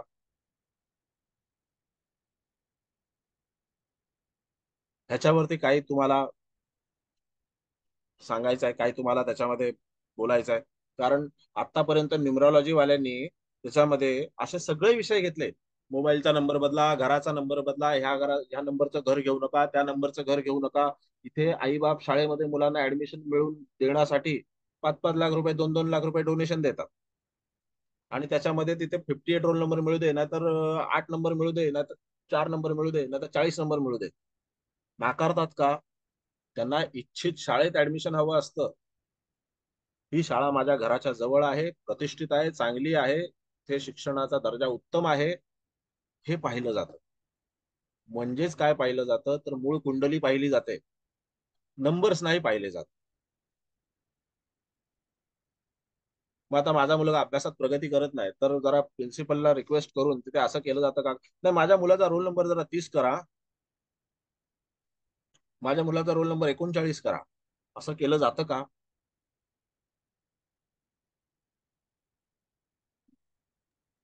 सर मी बोलू? हा बोला. हा याच्यावरतीच बोला बोला. हा. हो, याच्यावरतीच सर. नाही ऍक्च्युली सॉरी, मी जरा गेस्ट आले होते तर मी हस्त नक्षत्राबद्दल चाललं होतं, तिथून जॉईन म्हणजे तिथून ऐकलंय. पूर्वीचं ऐकलं नाही म्हणून मी गप्प होते. तर माझा हे रोल नंबर नाही, माझं बर्थचा अंक 3 होतो, म्हणजे 12 जून माझं हे आहे, तारीख आहे ना जन्माची. तर मी ऍव्हरेज स्टुडंट होते, मी हार्डवर्किंग होते, पण फार ब्रिलियंट नव्हतं. मॅथ्स मध्ये तर मी खूपच वीक होते. तर तुम्ही जे म्हणताय ते अगदी बरोबर आहे, पण जसं एक्सपिरियन्स आणि ज्याच्यामुळं म्हणतो ना, त्याच्यामुळं व्यवहार ज्ञानामध्ये कन्या लग्न असल्यामुळं का काय माहित नाही, मॅनेज करू शकले म्हणजे सगळ्या गोष्टी. पण तुम्ही म्हणताय तसं 3 नंबर असल्यामुळे असं काही मी अभाव ऍव्हरेज वगैरे अशी काही नव्हते. 60% माझा रिझल्ट यायचा, 60 ते 65%. हा. आणि हार्ड वर्किंग होते, मी प्रत्येक गोष्ट बाय हार्ट करायचे खूप. तर म्हणजे तुम्ही जे म्हणताय ते षष्टामध्ये माझा गुरु आहे, पण हम्म. हार्डवर्किंग म्हणजे दशमातला शनी असल्यामुळं मे बी, आणि बुध शनी असल्यामुळं मे बी काम चालून गेलं. बघा, आता इथे दशमामध्ये बुध शनीची युती असल्या कारणाने तुम्ही हार्ड वर्किंग होतात. कारण बुध हा एखादी गोष्ट करण्यासाठी लक्षात ठेवणं, वाचन करणं, चिंतन करणं, मनन करणं, अभ्यास करणं, आणि गुरु षष्ठामध्ये असणं म्हणजे गुरुला ते काही स्थान तेवढंस योग्य नाहीये. गुरुला ते स्थान तेवढंस योग्य नाही अभ्यासाकरता. तो नोकरीत चांगले पैसे कमवेल, पण तो काही त्याच्यामध्ये त्या अभ्यासाकरता तिथे योग्य नाहीये. मग जर तो अभ्यासाकरता तिथे योग्य नसेल तर त्या मुलाचा रोल नंबर काही का मिळेना त्याला. पण त्याची जर ग्रहस्थिती, शेवटी तुम्ही पण आलात कुठे, ग्रहस्थितीकडेच आलात. मग त्याची जर ग्रहस्थिती योग्य नसेल तर त्याला त्याच्यामध्ये खरोखर यश मिळेल का? एका मुलाच्या पत्रिकेमध्ये पंचम स्थानात मंगळ आहे. आता त्या पंचमातल्या मंगळामुळे तो त्याच्यामध्ये खेळणं, बॅटिंग करणं, बॉलिंग करणं, फुटबॉल खेळणं, काय म्हणाईल ते खेळ, म्हणेल तसे खेळ खेळत राहतो. पण गणिताला घाबरतो, गणिताला प्रचंड घाबरतो. मग तो असं का करतो? मग आता असं जर आपण म्हटलं की त्याच्या पत्रिकेमध्ये तिथे मंगळ ग्रह हा पंचम स्थानामध्ये असल्या कारणाने, मंगळ ग्रह हा पंचम स्थानामध्ये असल्या कारणाने त्या जातकाला तिथे खेळामध्ये जास्त रुची तयार झालेली आहे. त्या मंगळाने त्याला खेळाचं काम सुपूर्द केलेलं आहे, त्या मंगळाने त्याला गणिताचं काम सुपूर्द नाही केलेलं.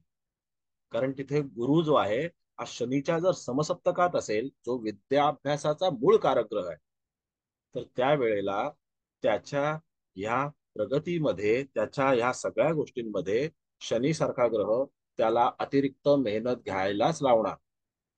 त्याच्याशिवाय तो त्याला पुढे जाऊ देणार नाही. शनी अनुभवाखेरीज पुढे जाऊ देत नाही. शनी पळपुट्या माणसाला पुढे जाऊ देत नाही. जो चिकाटीने, संयमाने तिथे टिकून राहतो, डटून राहतो, त्यालाच शनी पुढे घेऊन जातो. जो अपमान गिळतो, जो अनुभव गिळतो, त्यालाच शनी सक्षम बनवतो. हे गणित आहे प्रत्येक ग्रहाचं. बोला देशपांडे मॅडम. हो सर. मी ना जेव्हा नोकरी करायला लागले, म्हणजे लग्न आधी माझी परिस्थिती आर्थिक खूपच कमी होती. तर मी टेबल पुसायचे, कपबशा पण विसरायचे ऑफिस मधले.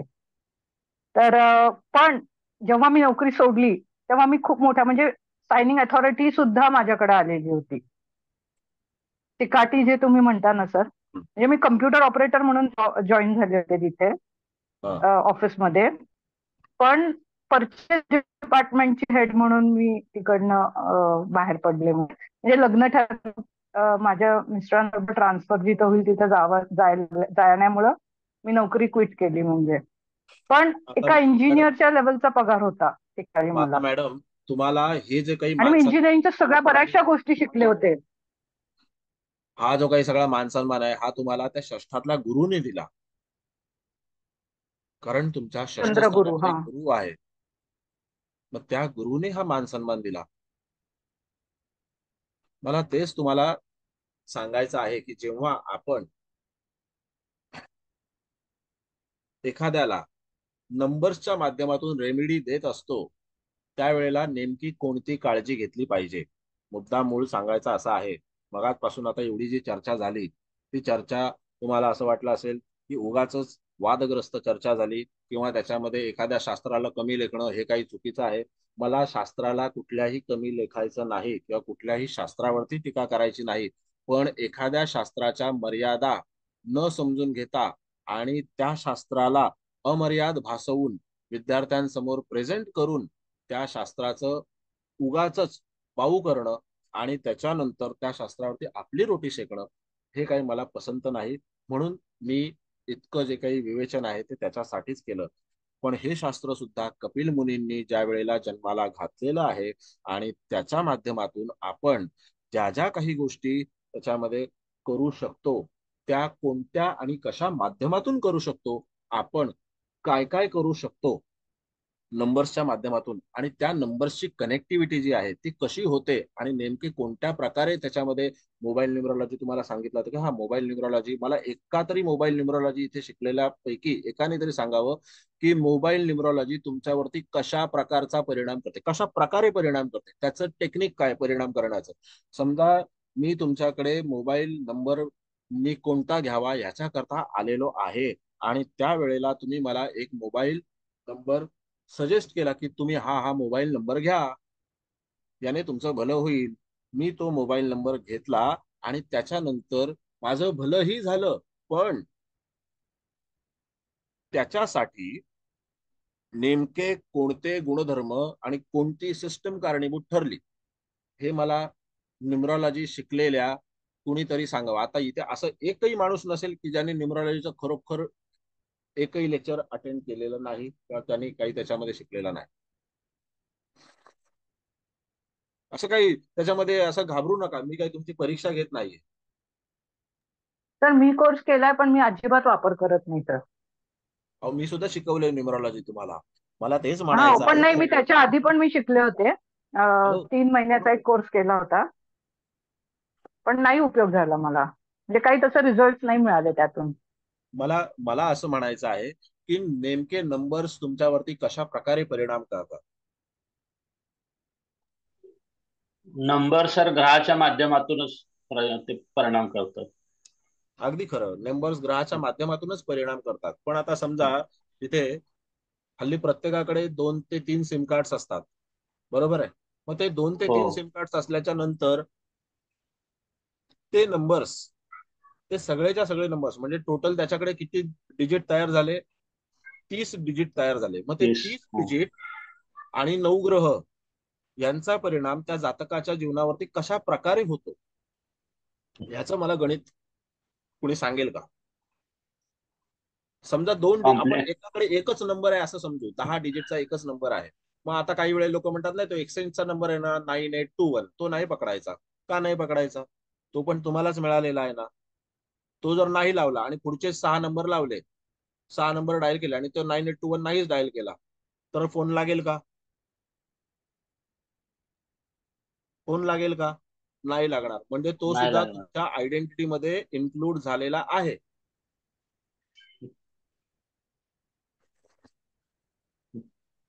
तो सुद्धा नंबर तुमच्या आयडेंटिटी मध्ये जर इन्क्लूड झालेला आहे, तर तो नंबर किंवा कुठलाही नंबर तुमच्या जीवनावरती कशा प्रकारे परिणाम करतो ह्याचं मला गणित कुणी सांगेल का?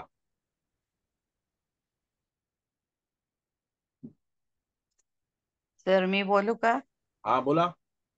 अं, जरी मोबाईल नंबर बदलला आपण आणि पर्टिक्युलर डिजिट्स घेतले तरी आपल्या मूळ कुंडलीमध्ये जर आपल्या पत्रिकेमध्ये धनयोग वगैरे चांगला असेल तरच आपल्याला पैशाचा ओघ असतो असं मला वाटतं. बिलकुल खरं आहे. बिलकुल खरं आहे. आणि जर त्याच्यातही तुमचं नशीब चांगलं असेल देऊळकरांसारखं, तर मग तिथे तुम्हाला जसे पाहिजे तसेच नंबर मिळतात. जे तुम्हाला आवश्यक आहे, जे तुम्हाला योग्य आहे तसेच नंबर मिळतात आणि मग तिथे तुमचं काम होऊन जातं.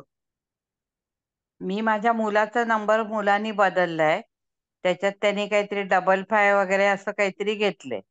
पण त्याला फायदा म्हणजे असं तो शेअर मार्केट वगैरे करतो. नोकरी न करून ते साइड बाय साइड असतं. त्याला फायदा असा होतो.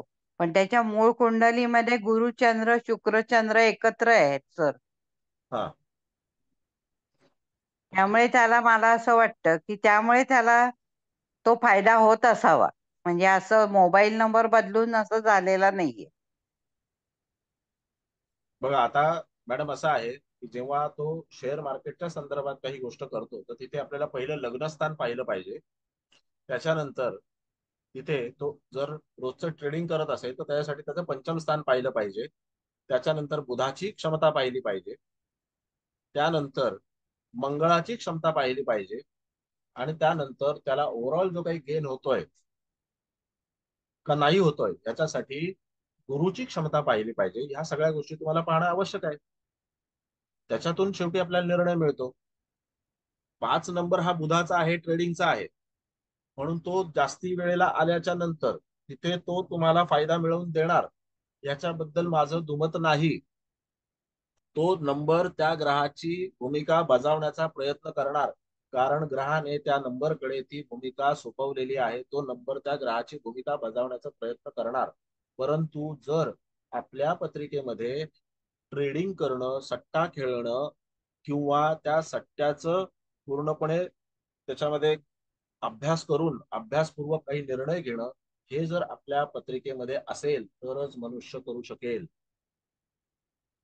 हा सर, त्याने अभ्यास करूनच तो करतो. म्हणजे असं ते फ्युचर ऑप्शन्स वगैरे करत असतो. पण त्यात काही नेहमी फायदा होतो असं नाही. काही दिवशी लॉस पण होतो. पण असं म्हणजे मोस्टली त्याला फायदा होत असतो असं म्हणजे तो मला सांगत असतो. याच्यासाठी बुध आणि मंगळ हा ग्रह स्ट्रॉंग पाहिजे. बुध आणि मंगळ हा ग्रह स्ट्रॉंग पाहिजे. तर मी बोलू का 1 मिनिट? हा बोला.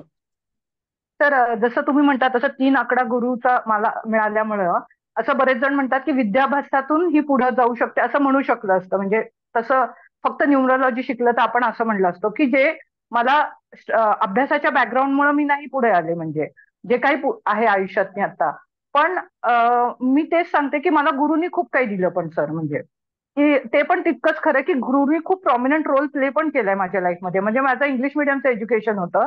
सुदैवानी तर चतुर्थेश गुरु आहे. तर फी परवडत नसून 5वी पर्यंत फक्त कोणीतरी सांगितलं की फी भरावं लागेल, 5वी पासून मुलींचं शिक्षण फ्री मध्ये असते. तर माझ्या आईने 4थी पर्यंत लोकांच्या घरी पोळ्या करून मला पण इंग्लिश मिडियम मध्ये टाकलं आणि फी भरली होती. म्हणजे पण माझं ड्राफ्टिंग इतकं चांगलं होतं इंग्लिश मधलं सर, की मी ड्राफ्टिंग म्हणजे जेव्हा कम्प्युटर ऑपरेटर म्हणून जॉईन झाले तर ते माझ्या सरांच्या लक्षात आलं की हिला लेटर काही डिक्टेट करावं लागत नाही, ही स्वतःहूनच तो विषय घेऊन ते लेटर चांगल्या प्रकारे ड्राफ्ट करून पाठवू शकते. मग असं असं हळूहळू मी एक एक पायरी म्हणजे कुठेतरी मला म्हणायचं की इनेट जे नॉलेज असतं, म्हणजे जे स्थायी नॉलेज काय म्हणतो आपण, की त्यांनी मला नक्की मदत केली. जरी डिग्र्या नाही मिळवल्या, मी शिक्षणात फार काही मी हे केलं नाही. म्हणजे बीएससी झालंय माझं, गॅप घेऊन झालं होतं. पण मी पुढे आले ते कुठल्या तरी माझ्या नॉलेजच्या बेसिसवरच आले. पण ते कसं म्हणजे त्या म्हणजे मी असं म्हणते की पत्रिकेमध्ये तिथे दशमातल्या शनी बुधामुळे आणि हा, त्या आणि शनी बुधामुळे. शनी बुधावर गुरुची दृष्टी हा, असल्यामुळे गुरुची दृष्टी आहे. हा, तेच ड्राफ्टिंग मला चांगलं सांगायचं. जमतं, सटीक जमतं. कारण जर शनी आणि बुध हे जर दोन ग्रह एकत्र असतील किंवा ते दोन ग्रह एकमेकांच्या चांगल्या योगात असतील तर तिथे कायदेशीर भाषा वापरून जिथे जेवढं पाहिजे तितकंच एक्झॅक्टली, कायदेशीर भाषा मी खूप वापरायचे सर. मोजकच वापरून तो मनुष्य ड्राफ्टिंग चांगलं करू शकतो. तेवढ्याच भाषेमध्ये त्याचं म्हणणं तो लिहू शकतो.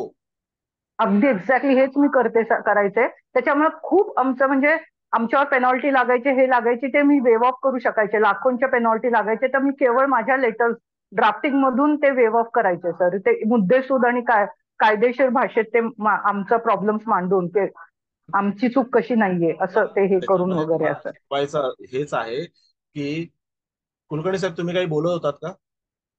तुम्ही माईक ओपन केला होता.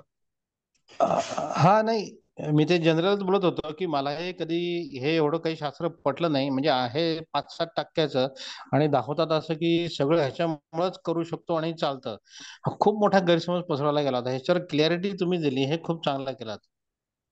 आता मुळात भाग असा आहे ना की ज्या वेळेला एखादं शास्त्र तुम्ही हे जेव्हा सांगता की नाही हे शास्त्र त्याच्यामध्ये तुम्हाला प्रगतिकारक ठरू शकतं, पण त्या शास्त्राच्या मागे काहीतरी आहे आणि तेच तुम्हाला पुढे घेऊन जाणार आहे आणि हे शास्त्र तुमच्यापर्यंत आणण्याकरता आणि ह्या नंबर्सना कोणी भूमिका दिलेली आहे तुमच्या जीवनामध्ये त्याच्याकरता जर आपण विचार केला तर तिथे ग्रहांना जबाबदार धरावं लागतं.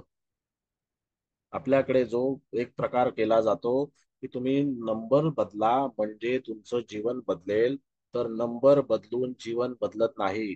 घराचा नंबर बदलून जीवन बदलत नाही. गाडीचा नंबर बदलून जीवन बदलत नाही.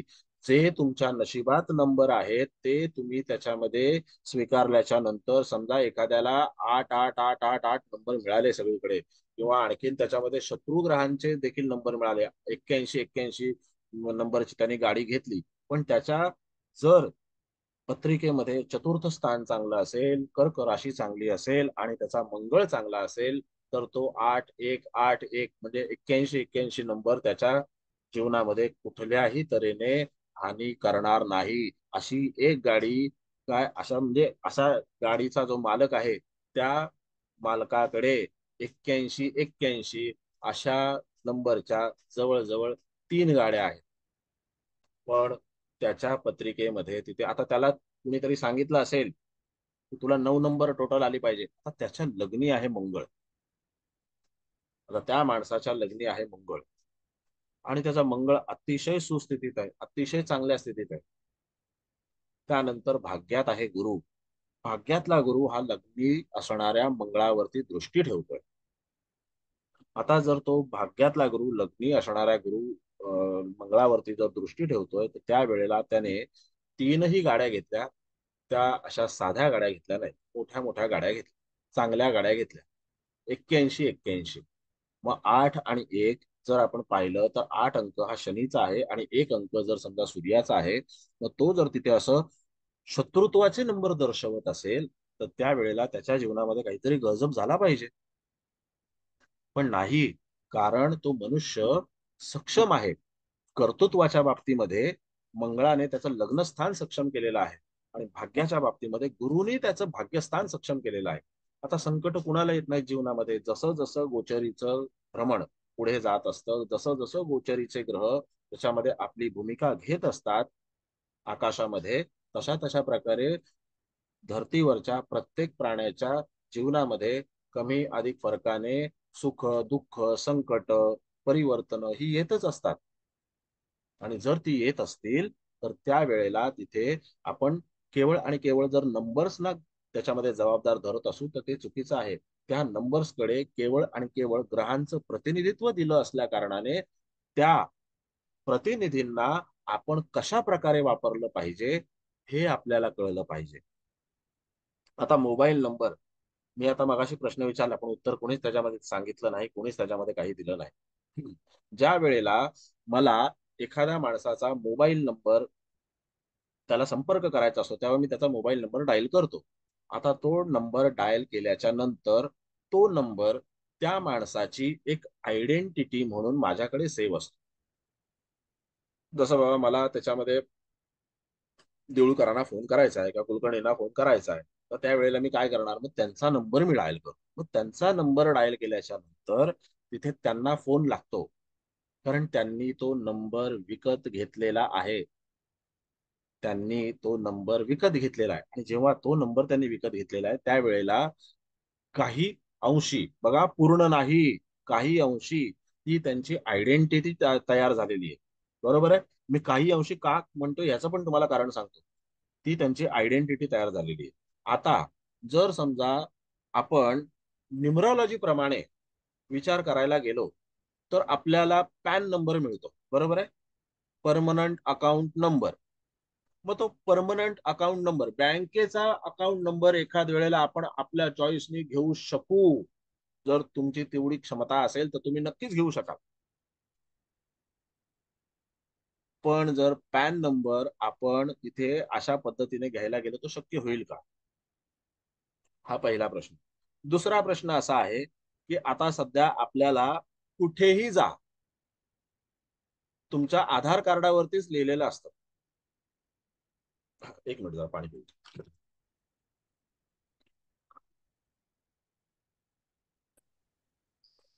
तुम्ही कुठेही जा, तुमच्या आधार कार्डावरतीच लिहिलेलं असतं. जसं तुम्ही पॅन नंबर नाही बदलू शकत ना, किंवा तुम्ही नाही तुमच्या चॉईसचा घेऊ शकत, तसं तुमच्या आधार कार्डावरती लिहिलेलं असतं.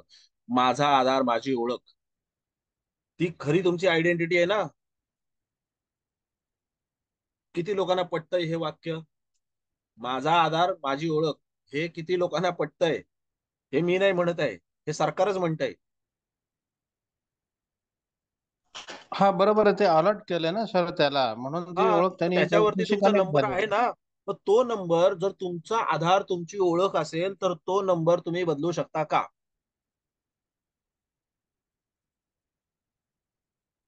तो मग सर नंबर न्यूमरोलॉजी मध्ये पण एक प्रारब्ध क्रमांक आणि एक असा दोन एक मिनिट, काहीतरी एक मिनिट. असतात मी ना? काय बोलतोय ते त्याच्याकडे नीट लक्ष द्या.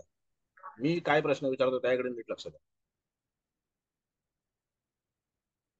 हा नंबर आपण बदलू शकतो का? नाही, बाय डिफॉल्ट आलेला असतोय. बाय डिफॉल्ट आलेला असतो. सिस्टम जनरेट करते आणि तो हा. आपल्याला बाय डिफॉल्ट आलेला असतो. त्यांचे जे जे काही नियम असतील त्या नियमावलीला अनुसरून आणि त्या नियमावलीला त्याच्यामध्ये फॉलो करून तो नंबर आपल्याला आलेला आहे. तो आपण बदलू शकत नाही. जर आपण हा नंबर त्याच्यामध्ये बदलू शकत नाही, तुमचा आधार तुमची ओळख जी तुम्हाला सांगितली जाते, जी गव्हर्नमेंटनी ठरवलेली आहे, ती तुम्ही नाही बदलू शकत. तुमचा permanent account number, pan number हा सुद्धा नाही बदलू शकत. तुम्ही एटीएमचा पिन दर दिवसाला चेंज करा, असेही लोक फोन करतात, असेही लोक विचारतात, मला माझ्या एटीएमचा पिन ठेवायचा आहे, त्याची टोटल काय आली पाहिजे. बरं ठीक आहे, मग ती टोटल सांगताना त्याच्यामध्ये मी कधीही जन्म तारीख विचारत नाही. मी थोडस विषयांतर नाही करत आहे, विषयाला धरूनच सांगतोय. मी कधीही जन्म तारीख विचारत नाही. मी जन्म तारीख आणि जन्मवेळ दोन्ही विचारतो, कारण मला पत्रिका मांडायची असते. मी पत्रिका मांडल्याच्या नंतर त्या जातकाला तिथे लाभदायक असं काय राहील, तो व्यवसाय करतो आहे का नोकरी करतो आहे, पण तो जे काही करतोय ते पैसे जमवण्यासाठी, पैसे कमवण्यासाठीच करतोय. ही जी काही धडपड चालली ती त्याच्यासाठीच चालते. मग असं करत असताना फक्त त्याला त्याची जन्म तारीख विचारून आपण काय त्याला सांगणार आहोत? नंबरनेच नंबरचं प्रतिनिधित्व करायचं की ग्रहांनी नंबरचं प्रतिनिधित्व करायचं, हा मूळ मुद्दा तुमच्या समोर मला मांडायचा आहे. की नंबर्सनीच नंबरचं प्रतिनिधित्व करायचं. जर मी जन्मतारीख विचारली तर केवळ आणि केवळ जन्मतारखेवरून मी तुम्हाला सांगणार, तुमच्या नंबरची टोटल 4 आहे, तुमच्या नंबरची टोटल 5 आहे, तुमच्या जन्मतारखेची टोटल 10 आहे, 11 आहे, 12 आहे, जे असेल ते, आणि मी त्याच्यावरून सांगायचं. म्हणजे नंबर्सनीच नंबरचं प्रतिनिधित्व करायचं की नंबर्सनी ग्रहांचं प्रतिनिधित्व करायचं. हा न्यूमरॉलॉजी मध्ये विचार लपवला जातो, तो शिकवला जात नाही, तो सांगितला जात नाही, आणि इथे खरी दिशाभूल होते. म्हणून ही शाखा स्वतंत्र नाहीये, ही शाखा ज्योतिषशास्त्राचं एक छोटस अंग आहे. म्हणून जेव्हा मला काही गोष्टी अशा विचारल्या जातात त्यावेळेला मी त्या जातकाचं जन्मवेळ, जन्मतारीख, जन्म ठिकाण विचारून घेतो आणि त्याच्यानंतर त्यांची पत्रिका मांडून त्यांच्यासाठी कोणत्या ग्रहाला त्यांच्या जीवनामध्ये कोणत्या ग्रहाचं महत्व आहे, कोणता ग्रह त्यांना प्रगतिकारक ठरणारा आहे, कोणता ग्रह त्यांच्या जीवनामध्ये कशा प्रकारे त्यांना पुढे घेऊन जाणार आहे. कुणाला शनी पुढे घेऊन जाऊ शकतो, कुणाला राहू पुढे घेऊन जाऊ शकतो, कुणाला केतू पुढे घेऊन जाऊ शकतो, कुणाला गुरु पुढे घेऊन जाऊ शकतो, कुणाला चंद्र पुढे घेऊन जाऊ शकतो. अशा वेळेला त्या पद्धतीने जेव्हा आपण त्या विषयाची मांडणी करतो आणि त्यांना जेव्हा आपण मार्गदर्शन करतो, त्यावेळेला ते मार्गदर्शन योग्य असतं. कारण आपण ग्रहांच्या माध्यमातून नंबर्सना तिथे स्थान देत असतो, ना की नंबर्सच्या माध्यमातून आपण नंबर्सना स्थान देत असतो.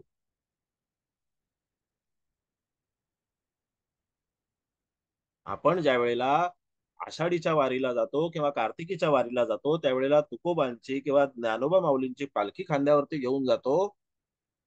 म्हणजे विठ्ठलाचं दर्शन करणं टाळतो का? बस झालं, आम्ही आता ज्ञानोबांचं दर्शन केलं, तुकारामांचं दर्शन केलं, आपण विठ्ठलाचं दर्शन करणं टाळतो का? कारण हा सगळा अट्टाहास त्या विठ्ठलाच्या दर्शनासाठीच चाललेला असतो.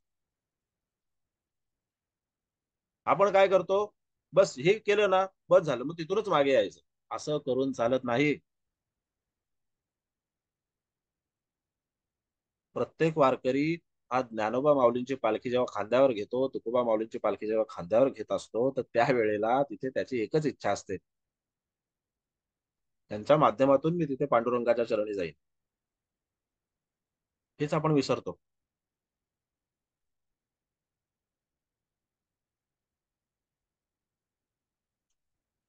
म्हणून कुणालाही नंबर्सच्या बाबतीमध्ये मार्गदर्शन करताना जो मनुष्य, जो न्यूमरोलॉजिस्ट, जो तज्ञ माणूस हा तुमच्या फक्त आणि फक्त जन्म तारखेवरूनच तुम्हाला काही मार्गदर्शन करत असेल, तर ते साफ चुकीचं आहे.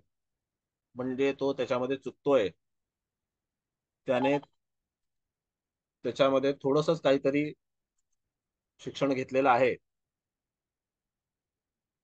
त्याने त्याच्यामध्ये कुठल्याही प्रकारे पुढे जाऊन शिक्षण घेतलेलं नाही, त्याला काही त्यातलं माहितीच नाही,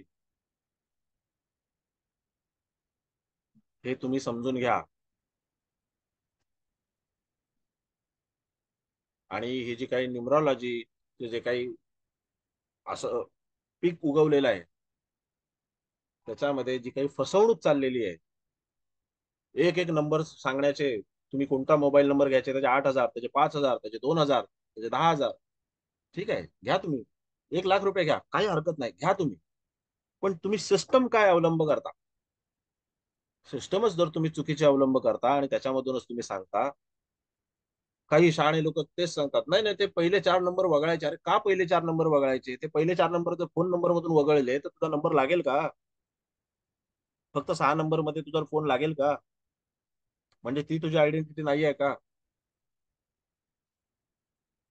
मग एखाद्या माणसाला हे पण केलं पाहिजे ना, पॅन नंबर बदला, आधार नंबर बदला.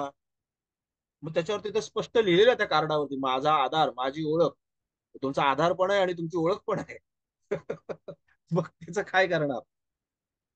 हा, कुलकर्णी साहेब काय वाटते? हो. बरोबर आहे. तुम्ही जे म्हटलं ना पहिले 4-5 आकडे पडायचे, तसं मला एकाने सांगितलं होतं.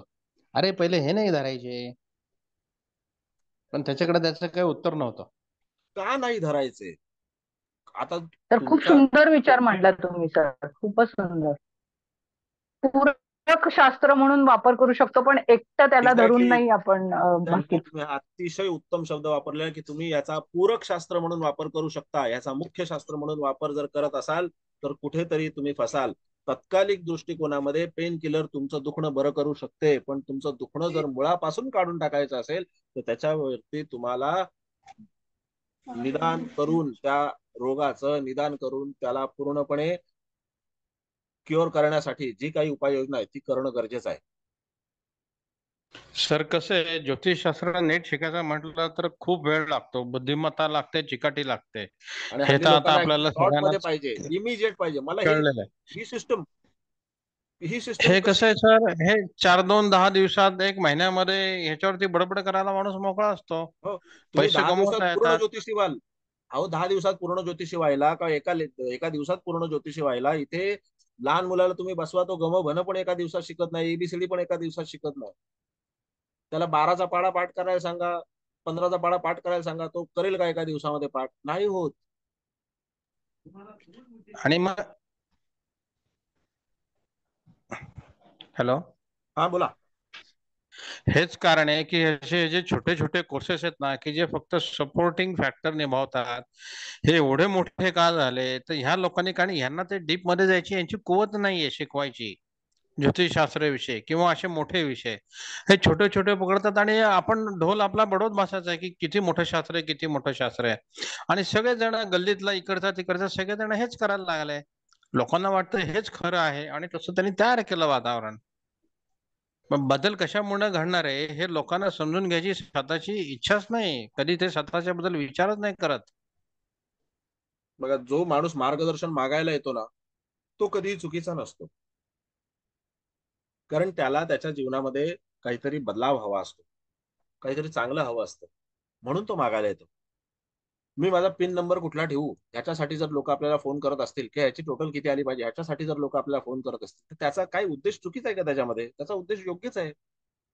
त्याचं काय इच्छा आहे? माझ्या अकाउंटमध्ये पैसे येत राहावेत आणि ते टिकून राहावेत, हाच उद्देश आहे ना. काय चुकीचा उद्देश आहे? काही नाही. आणि तो आपण त्याला जर समजा करून दिलं, तर त्याच्यामध्ये काय गैर नाहीये. पण आपण कोणत्या पद्धतीचा अवलंब करतोय, तो आपल्याकडे औषधाची मागणी करतोय आणि आपण त्याला औषधाच्या नावाखाली पाण्याचे इंजेक्शन टोचतोय, हे कितपत योग्य आहे? हे योग्य नाही. मी न्यूमरॉलॉजीचा एक क्लास घेणार आहे, आणि तो क्लास ज्या वेळेला घेईन त्यावेळेला मी त्याची जाहिरात करीनच. पण आज तुम्हाला हे लेक्चर घेऊन सांगण्याचं कारण असं आहे की न्यूमरॉलॉजीच्या बाबतीमध्ये, अंकशास्त्राच्या बाबतीमध्ये, त्याच्यामध्ये आपल्याला कशी दिशाभूल केली जाते आणि आपल्याला काय प्रकारे त्याच्यामध्ये मार्गदर्शन केलं जातं, ते खरोखर योग्य आहे का, खरोखर योग्य नाही का? कधी कधी कावळा बसायला आणि फांदी तुटायला, असं होतं. असं होतं, कावळा बसायला आणि फांदी तुटायला असं होतं. आणि असं झाल्याच्या नंतर त्याच्यामध्ये लोकांना वाटतं की नाही, त्याचं योग्य झालं ना तर ठीक आहे. पण एखाद्याला त्याच्यामध्ये योग्य प्रतिसाद मिळतो, एखाद्याला नाही मिळत. जसं म्हणून मी तुम्हाला अगदी मुलाला शाळेत घातल्यापासून त्याच्यामध्ये त्याला मिळणारा जो काही हजेरी क्रमांक आहे, त्या हजेरी क्रमांकापासून तुमच्या आधार नंबर पर्यंत सगळेच ग्रह तुमचं प्रतिनिधित्व करतायत. पण हे प्रतिनिधित्व कायमस्वरूपी कुणाचं आहे? ग्रहांचा आहे. आणि ग्रहांच्या वर जर आपण तिथे गेलो तर कुणाचा आहे? तर ते परमेश्वराचा आहे. ज्या वेळेला तिथे काही कोड नंबर्स असे आहेत की जे कोड नंबर्स बोलल्याच्या नंतर आपण त्या शक्तीशी, वातावरणातल्या त्या शक्तीशी कनेक्ट होऊ शकतो. जसं आपण बाराखडी बोलल्याच्या नंतर वातावरणातल्या त्या शक्तीशी कनेक्ट होऊ शकतो. बाराखडी, बाराखडी, क का की की, ही जी बाराखडी आहे ना, अ आ इ ई, ही बाराखडी, ही जशी बाराखडी बोलल्याच्या नंतर तसंच आपण काही नंबर्सचं उच्चारण वारंवार केल्याच्या नंतर त्या स्पेसिफिक शक्तीशी कनेक्ट होऊ शकतो. हे मी तुम्हाला त्या न्यूमरॉलॉजीच्या माध्यमातून शिकवणार आहे. जेव्हा हा क्लास घेईन त्यावेळेला मी तुम्हाला सगळ्यांना इन्व्हाइट करीन, आणि इन्व्हाइट करीन म्हणजे बाकायदा त्याची जाहिरात करीन. जाहिरात केल्याच्या नंतर ज्याला यायचं असेल तो नक्की येईल. पण एकाने एक विषय घेतला म्हणून आपणही तोच विषय घ्यायचा आणि त्याच्यावरती तिथे दणादण दणादण फटकेबाजी करत बसायची, ह्याला अर्थ नाही. त्यातलं नेमकं तथ्य विद्यार्थ्यांना काही कधी समजून सांगितलं जात नाही. आता तुम्ही एक नाही, यातले सगळेच्या सगळे लोक किंवा अगदी 70% लोक तरी न्यूमरॉलॉजीचे कुठे ना कुठेतरी लेक्चर्स अटेंड नक्कीच केले असतील. पण तिथे तुम्हाला ही गोष्ट सांगितली गेली का की ह्या शास्त्राच्या खरोखर मर्यादा आहेत? हे शास्त्र अमर्याद नाही. अमर्याद शास्त्र जे आहे ते ग्रह, राशी, नक्षत्र आणि स्थान ह्यांच्याशी निगडीत आहे. आणि हे केवळ आणि केवळ नंबर्सच्या माध्यमातून त्यांचं प्रतिनिधित्व करत आहे.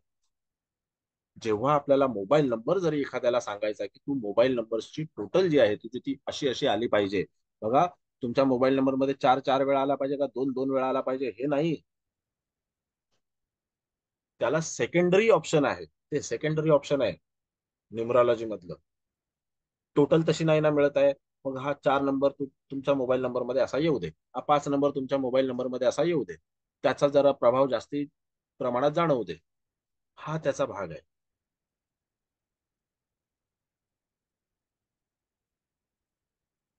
बोला. बाकीचे लोक काहीच बोलत नाहीत, फक्त 1 2 3 लोकच बोलतात.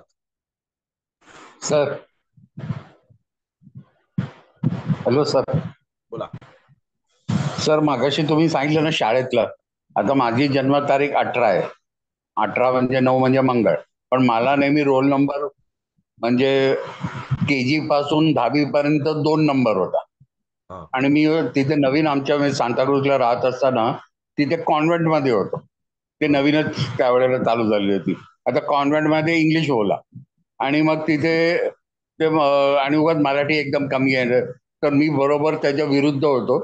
आणि पहिल्यापासूनच म्हणजे मी तिथे मराठी लोकांचं लीडर टाईप झालो होतो. म्हणजे ते तिथे काही 3 ग्रुप्स होते, त्या एका ग्रुपचा मी तिथे मराठी लोकांचं लीडर. ते आता तुम्ही बोलल्यानंतर हे झालं की 2 नंबर कुठे आणि 9 नंबर माझं लिडरशिप क्वालिटी पहिल्यापासून तिथे होतेच. तर असं म्हणजे 9 नंबरचा खूप फरक पडला तर. तुमचं आडनाव जे आहे ते आमोणकर असल्या कारणाने त्याच्यामध्ये तुम्हाला जो रोल नंबर मिळाला, तो रोल नंबर त्याच्यामध्ये 1 2 3 ह्याच रेंज मध्ये मिळणार. तो त्याच्यामध्ये तुम्हाला 50 आणि 60 आणि 40 आणि 30 नाही मिळणार. आता एवढे जर नावाचे तेच अवलंबून आहे.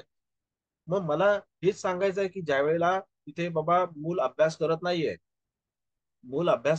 तर तिथे टीचरला रिक्वेस्ट करून त्याचा हे बदलता येईल का, हजेरी पट बदलता येईल का त्याचा? नाही ना, तेच आता तो पहिल्यापासून लागलेलाच होता त्या बदल. आणि त्यावेळेला कोण असं काही सांगत पण नव्हतं ना, माहितीच नाही.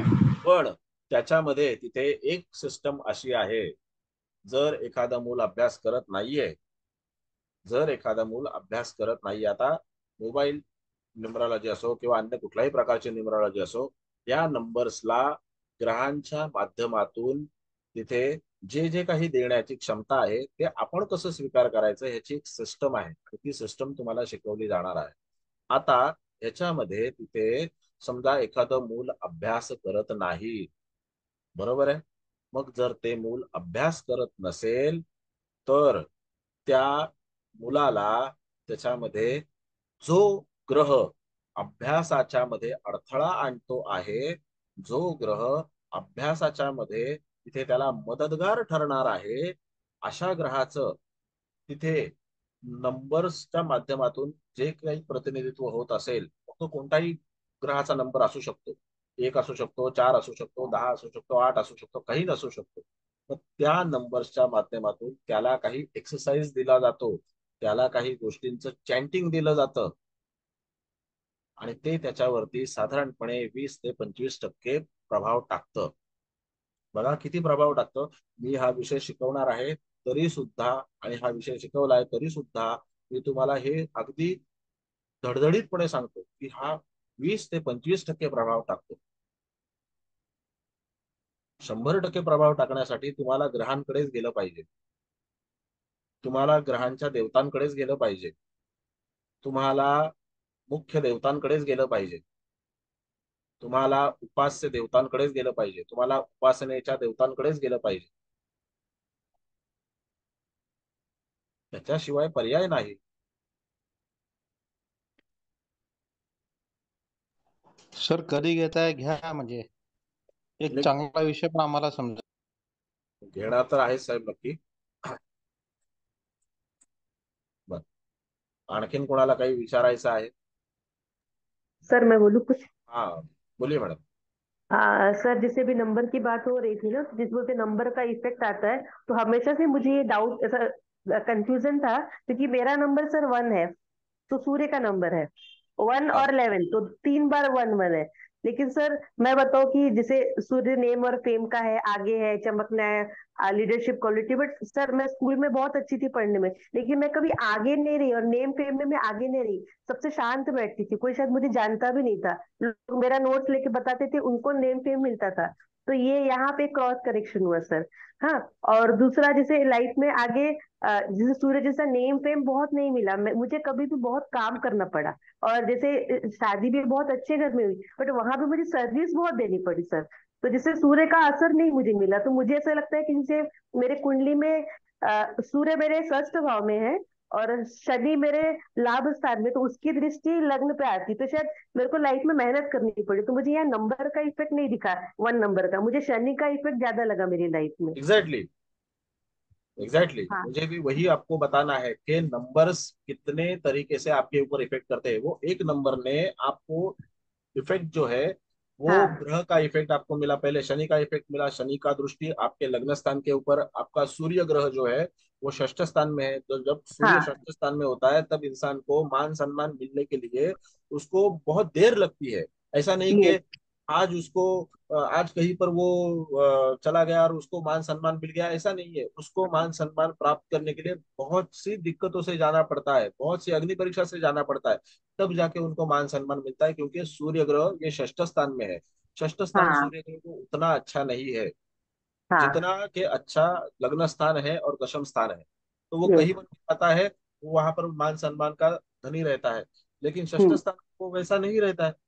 ये हाँ हाँ। इसी के लिए आपके लग्न स्थान के ऊपर अगर शनि महाराज की दृष्टि है तो शनि महाराज ने आपको पहले सोने की तरह पूरी तरह से तपाया और उसके बाद हम्म। में आपको शुद्ध किया, और उसके बाद में आपको जाके एक अच्छा घर परिवार और जो भी चीज है आपको मिलने वाली हाँ हाँ सम्मान से रिलेटेड, आज जो भी आपका सम्मान है आपके घर परिवार से निगड़ित है। हाँ जित जो भी आपका सम्मान है, समझिए कि जो भी चीज है, हाँ। तो वही और वही चीज। सर, इतना सर मेहनत किया, तो अब जाके जैसे ये स्टडी के माध्यम से लोग अब जान रहे हैं और उनको लग रहा है कि भाई यहाँ कुछ क्वालिटी है। मतलब पहले सर्विस कराया से बहुत सेवा किया, मेहनत किया, तो और ये अब सेवा भाव जाके कौन लाता है? ये सेवा भाव सूर्य नहीं लाता है। सूर्य हाँ किसी की सेवा नहीं करता। हाँ हाँ। सूर्य राजा है। शनि यस। सेवा करने के लिए इंसान को एक अपॉर्चुनिटी क्रिएट करके देता है कि आप सेवा करो तो आपको मैं हाँ। बाद में मेवा दूंगा। यस यस हाँ। तो सर यही ग्रह का इफेक्ट आया ना, जैसे डेट ऑफ बर्थ का बिल्कुल। 1 नंबर का इफेक्ट नहीं आया, लेकिन ग्रह कुंडली का 1 नंबर इफेक्ट का ज्यादा इफेक्ट, दिखाई। अभी 1 नंबर, अभी जैसे कि आपके जन्म की तिथि जो है हाँ, वो कौन सी है बताइए। वो द्वादशी है सर, एकादशी और आधा दिन के बाद द्वादशी थी 4 बजे तक एकादशी, फिर द्वादशी थी सर। हाँ, अभी जब आपका जन्म का जो ये द्वादशी का तिथि है, तो हाँ आपका जो कल है वो भगवान हाँ शिव की भक्ति की तरफ जाना, और वहीं से आपके जीवन को एक नई शुरुआत होना। हाँ। Perfect perfect sir. और सर कार्तिक द्वादशी सर, हाँ, एकादशी के दिन ही द्वादशी थी अब जो अपन अगर आपका मानते जन्म हैं। एकादशी के दिन पे होता तो उसका जो स्वामित्व है वो भगवान विष्णु की तरफ है, और जो हाँ। द्वादशी का स्वामित्व है, त्रयोदशी का स्वामित्व है, वो हम्म। तो भगवान शिव की तरफ लेके जाता है। Okay sir. हाँ। तो ये परफेक्ट। हमारी तिथि जो है वो ये हम्म। फलादेश देती है। हम्म। और जैसे द्वादशी का जो भी इंसान है उसका एक हम्म। मानस ऐसे रहता है कि हम्म। वो सबसे पहले कभी खाना नहीं खाता। वो पहले अरे दूसरों को खिलाएगा और फिर परफेक्ट। उसके बाद में खाना खाएगा। अरे सर ये क्योंकि तो पहले, परफेक्ट है, रिकॉर्ड है सर ये। अभी बताइए कि यहाँ पर कितने लोगों का तिथि द्वादशी है? सर एक बात बोली सर, एक बात, सॉरी बोलने की द्वादशी का है डिस्टर्ब। उनका ये एक, मतलब उनके मन की एक ऐसी मंशा रहती है कि पहले जो भी है वो अपनी थाली से भी उठा के दूसरों को दे देंगे कि नहीं भाई तेरा पेट भरना चाहिए, मेरा भरा हुआ है। यस यस, एकदम परफेक्ट है सर, एकदम परफेक्ट है सर। और एक दिन है सर, मैंने सालों कभी किसी के पहले, अभी तक कभी सबसे पहले खाने की आदत नहीं। कोई भी अगर सर, और अगर कुक जिसका भी कोई जन्म है। त्रयोदशी का होता है, हाँ। जिसका जन्म त्रयोदशी का होता है वो इंसान कभी भी पहले अपना खाना खाएगा और दूसरों को बोले हम्म। तुम अपना अपना खा लो, मेरे इधर आप झांको मत, मैं आपके इधर झांकने वाला नहीं हूँ। ओके। बाप रे कितना परफेक्ट है सर, मतलब आप सर जो बोल रहे एकादशी, हैं। आता सर तिथींचं सगळ्या एकादशीचा नंतर, जन्म, सगळ्या तिथींचं सांगतो नंतर। सर सर आपको सर भी आता एक क्लास ह्याचाच लेना क्लास पड़ेगा घ्या. लगता है सर। सर हाच क्लास घ्या आता यस यस। न्यूमरोलॉजीच्या हो ऐवजी. ना मग काय तर. हो सर. सर एकादशी सांगा. सांगतो साहेब, सगळं सांगतो, सगळं सांगतो, पण सांगणार तर उद्या पण काहीतरी उद्या एकादशी नंतर नंतरच्या गोष्टींसाठी काहीतरी ठेवून द्या.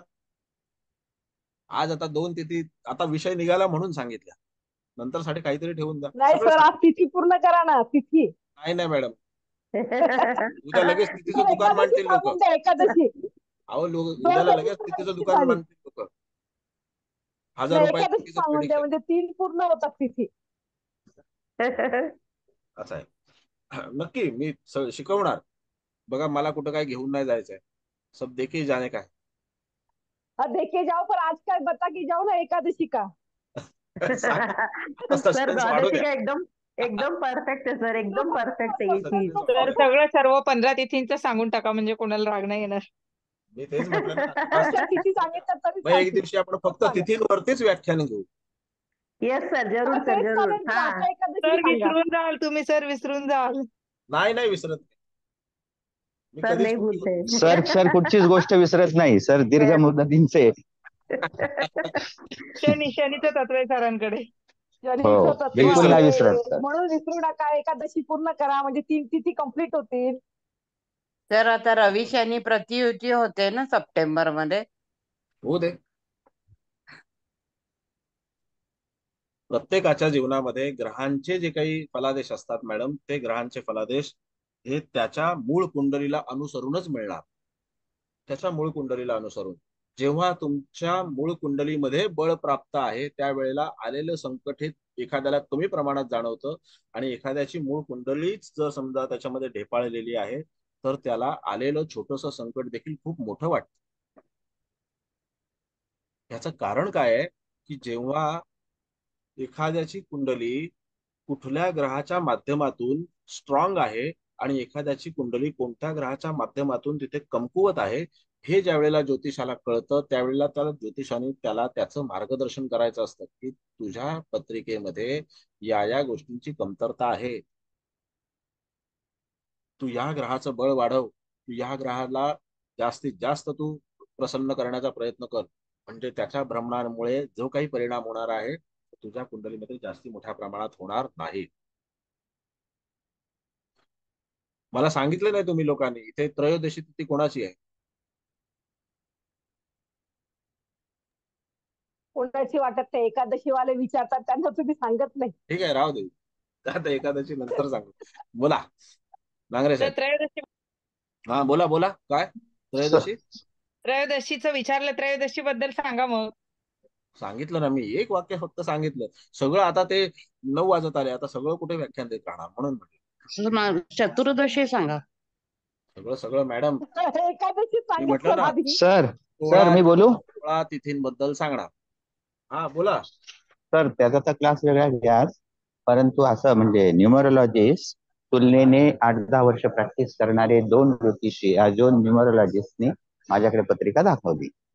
तर त्यांचा धनात चंद्र आणि अष्टमात चंद्र, खूप व्यक्ती घाबरी आहे, न्यूमरोलॉजीचा आधार घेऊन बरेच प्रश्न सोडवतात असं त्यांचं म्हणणं होतं. म्हणलं मग तुम्ही माझ्याकडे काय आलात? तुमचे जर न्यूमरोलॉजीने प्रश्न सुटतात न्यूमरोलॉजीने, तर मी ह्यांचे सोडवले, त्यांचे सोडवले. त्यांच्या अगोदर घरातल्या एक सदस्यांनी माझ्याकडे पत्रिका पाहिली. तो म्हणाले माझे असे फॅमिली मेंबर न्यूमरोलॉजिस्ट आहे. म्हटलं चांगली गोष्ट आहे. म्हटलं मग तुम्हाला तुमच्या समस्याची उत्तरं तिथे मिळत असतील. त्यामुळे नाही, तरी पण मला पण ज्योतिषची आवड, म्हणजे दोन्ही शास्त्र मी मांडतो. म्हटलं चांगली गोष्ट आहे. 6 महिन्यांनी त्याच माणसाने न्यूमरोलॉजिस्ट वाल्यांना पण माझ्याकडे पत्रिका दाखवली की हे चांगले सांग. बघा, म्हणजे न्यूमरोलॉजिस्ट त्यांनाही विचारलं मी, पण त्यांचा राहूचंद्र एकत्र होता, म्हणजे न्यूमरोलॉजिस्टचा धनात, आणि एकाचा अष्टमात चंद्र आहे. मग ह्याचं काही लिंक आहे का न्यूमरोलॉजीची आवड तिकडे जाण्याची आणि हे चंद्राची? शेवटी सगळं कसं आहे साहेब की हे जे आहे ना, हे पूर्णपणे त्याच्यामध्ये गूढशास्त्र आहे, आणि ह्या गूढशास्त्राला अभ्यासण्याचा प्रयत्न कोण करतो? तर गूढशास्त्राला अभ्यासण्याचा प्रयत्न जे लोक करतात त्यांच्या पत्रिकेमध्ये अष्टम स्थानामध्ये एखादा ग्रह असणं, बघा अष्टम स्थानामध्ये एखादा ग्रह असणं, वृश्चिक राशीत एखादा ग्रह असणं, पत्रिकेत लग्न स्थानामध्ये राहू किंवा केतू सारखा ग्रह असणं, चंद्र किंवा लग्नेश राहू किंवा केतूच्या सोबत असणं, वृश्चिक राशीत एखादा ग्रह असणं, अशा वेळेला जातकाला तिथे जी इच्छा होते गूढशास्त्र शिकण्याची, ती याच कारणांमुळे होत असते. ती याच कारणांमुळे तिथे इच्छा होत असते गूढशास्त्र शिकण्याची. आता तुम्ही ज्या दोनही पत्रिका सांगितल्या, त्या एका पत्रिकेमध्ये अष्टम स्थानात चंद्र आणि दुसऱ्या पत्रिकेमध्ये अष्टम स्थानात केतू आणि चंद्र राहूयुक्त. म्हणजे चंद्र हा मनाचा कारक ग्रह आणि तो त्याच्यामध्ये राहूयुक्त आहे, बरोबर आहे. आणि तो त्याच्यामध्ये सर धनस्थानात राहुचंद्र आहे. राहूचंद्र म्हणजे अष्टमात केतू आला ना. हो सर, हो. हा, मग त्याच्यामध्ये जेव्हा चंद्र धनस्थानामध्ये आहे आणि तो राहूयुक्त आहे, म्हणजे चंद्र हा मनाचा कारक आहे. चंद्राला अनन्यसाधारण महत्व आहे पत्रिकांमध्ये, आपल्या ज्योतिषशास्त्रामध्ये, कारण तो मनाचा कारक आहे. तो ज्या राशीत असतो ती राशी आपली राशी आपण म्हणतो, ही माझी राशी आहे. मेष राशी आहे, धनु राशी आहे, सिंह राशी आहे, जी राशी आहे ही आपली राशी आहे असं आपण म्हणतो. तर त्याच्यामध्ये त्यांचा चंद्र जो आहे हा तिथे राहूच्या सोबत आहे, म्हणून त्यांचं मन कुठे वळलं तर गूढशास्त्राकडे वळलं. आणि अष्टम स्थानामध्ये केतू असल्या कारणाने त्यांना त्याच्यामध्ये मार्ग मिळत गेला, कारण अष्टम स्थान हे गूढशास्त्राचं स्थान आहे. मग समजा अष्टमात जरी ही युती नसती किंवा अष्टमामध्ये हा ग्रह नसता आणि वृश्चिकेत असता तर तरी चाललं असतं, कारण वृश्चिक राशी देखील या गोष्टींसाठी सपोर्ट करते, कारण ती कालपुरुषाच्या कुंडलीमध्ये अष्टम स्थानामध्ये येते. हा भाग आहे.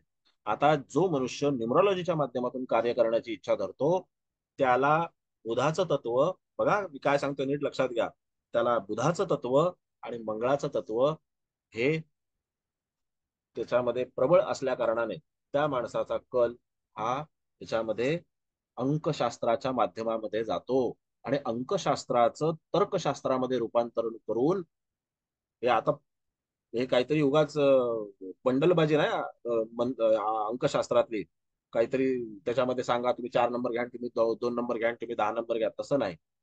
जो त्या अंकशास्त्राच्या गणिताचं तर्कशास्त्राच्या माध्यमामध्ये रूपांतरण करतो आणि जातकाला व्यवस्थित फलादेश प्रदान करतो, त्याच्यामध्ये त्याचा संबंध पूर्णपणे बुधाच्या तत्वाशी निगडित आहे.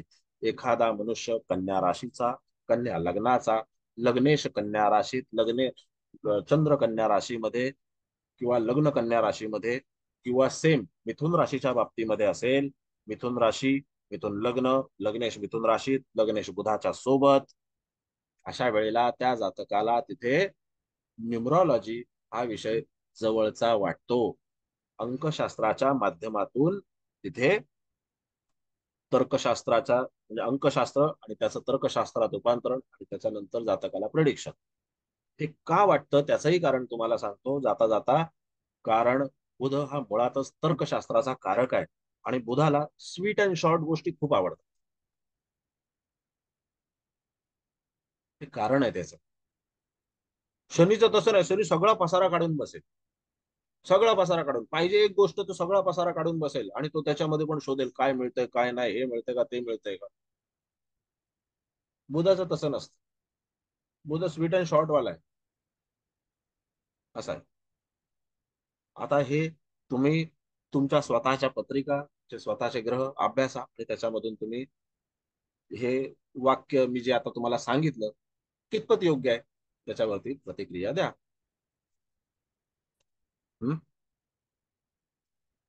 आहे का योग्य?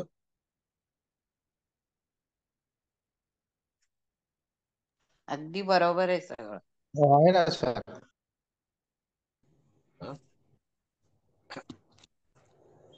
ठीक आहे, चला, जय श्रीराम. जय श्रीराम सर. खूप खूप धन्यवाद सर. जय श्रीराम. Thank you sir. धन्यवाद. हरिओम सर. धन्यवाद. जय श्रीराम. हरिओम हरिओम. थँक्यू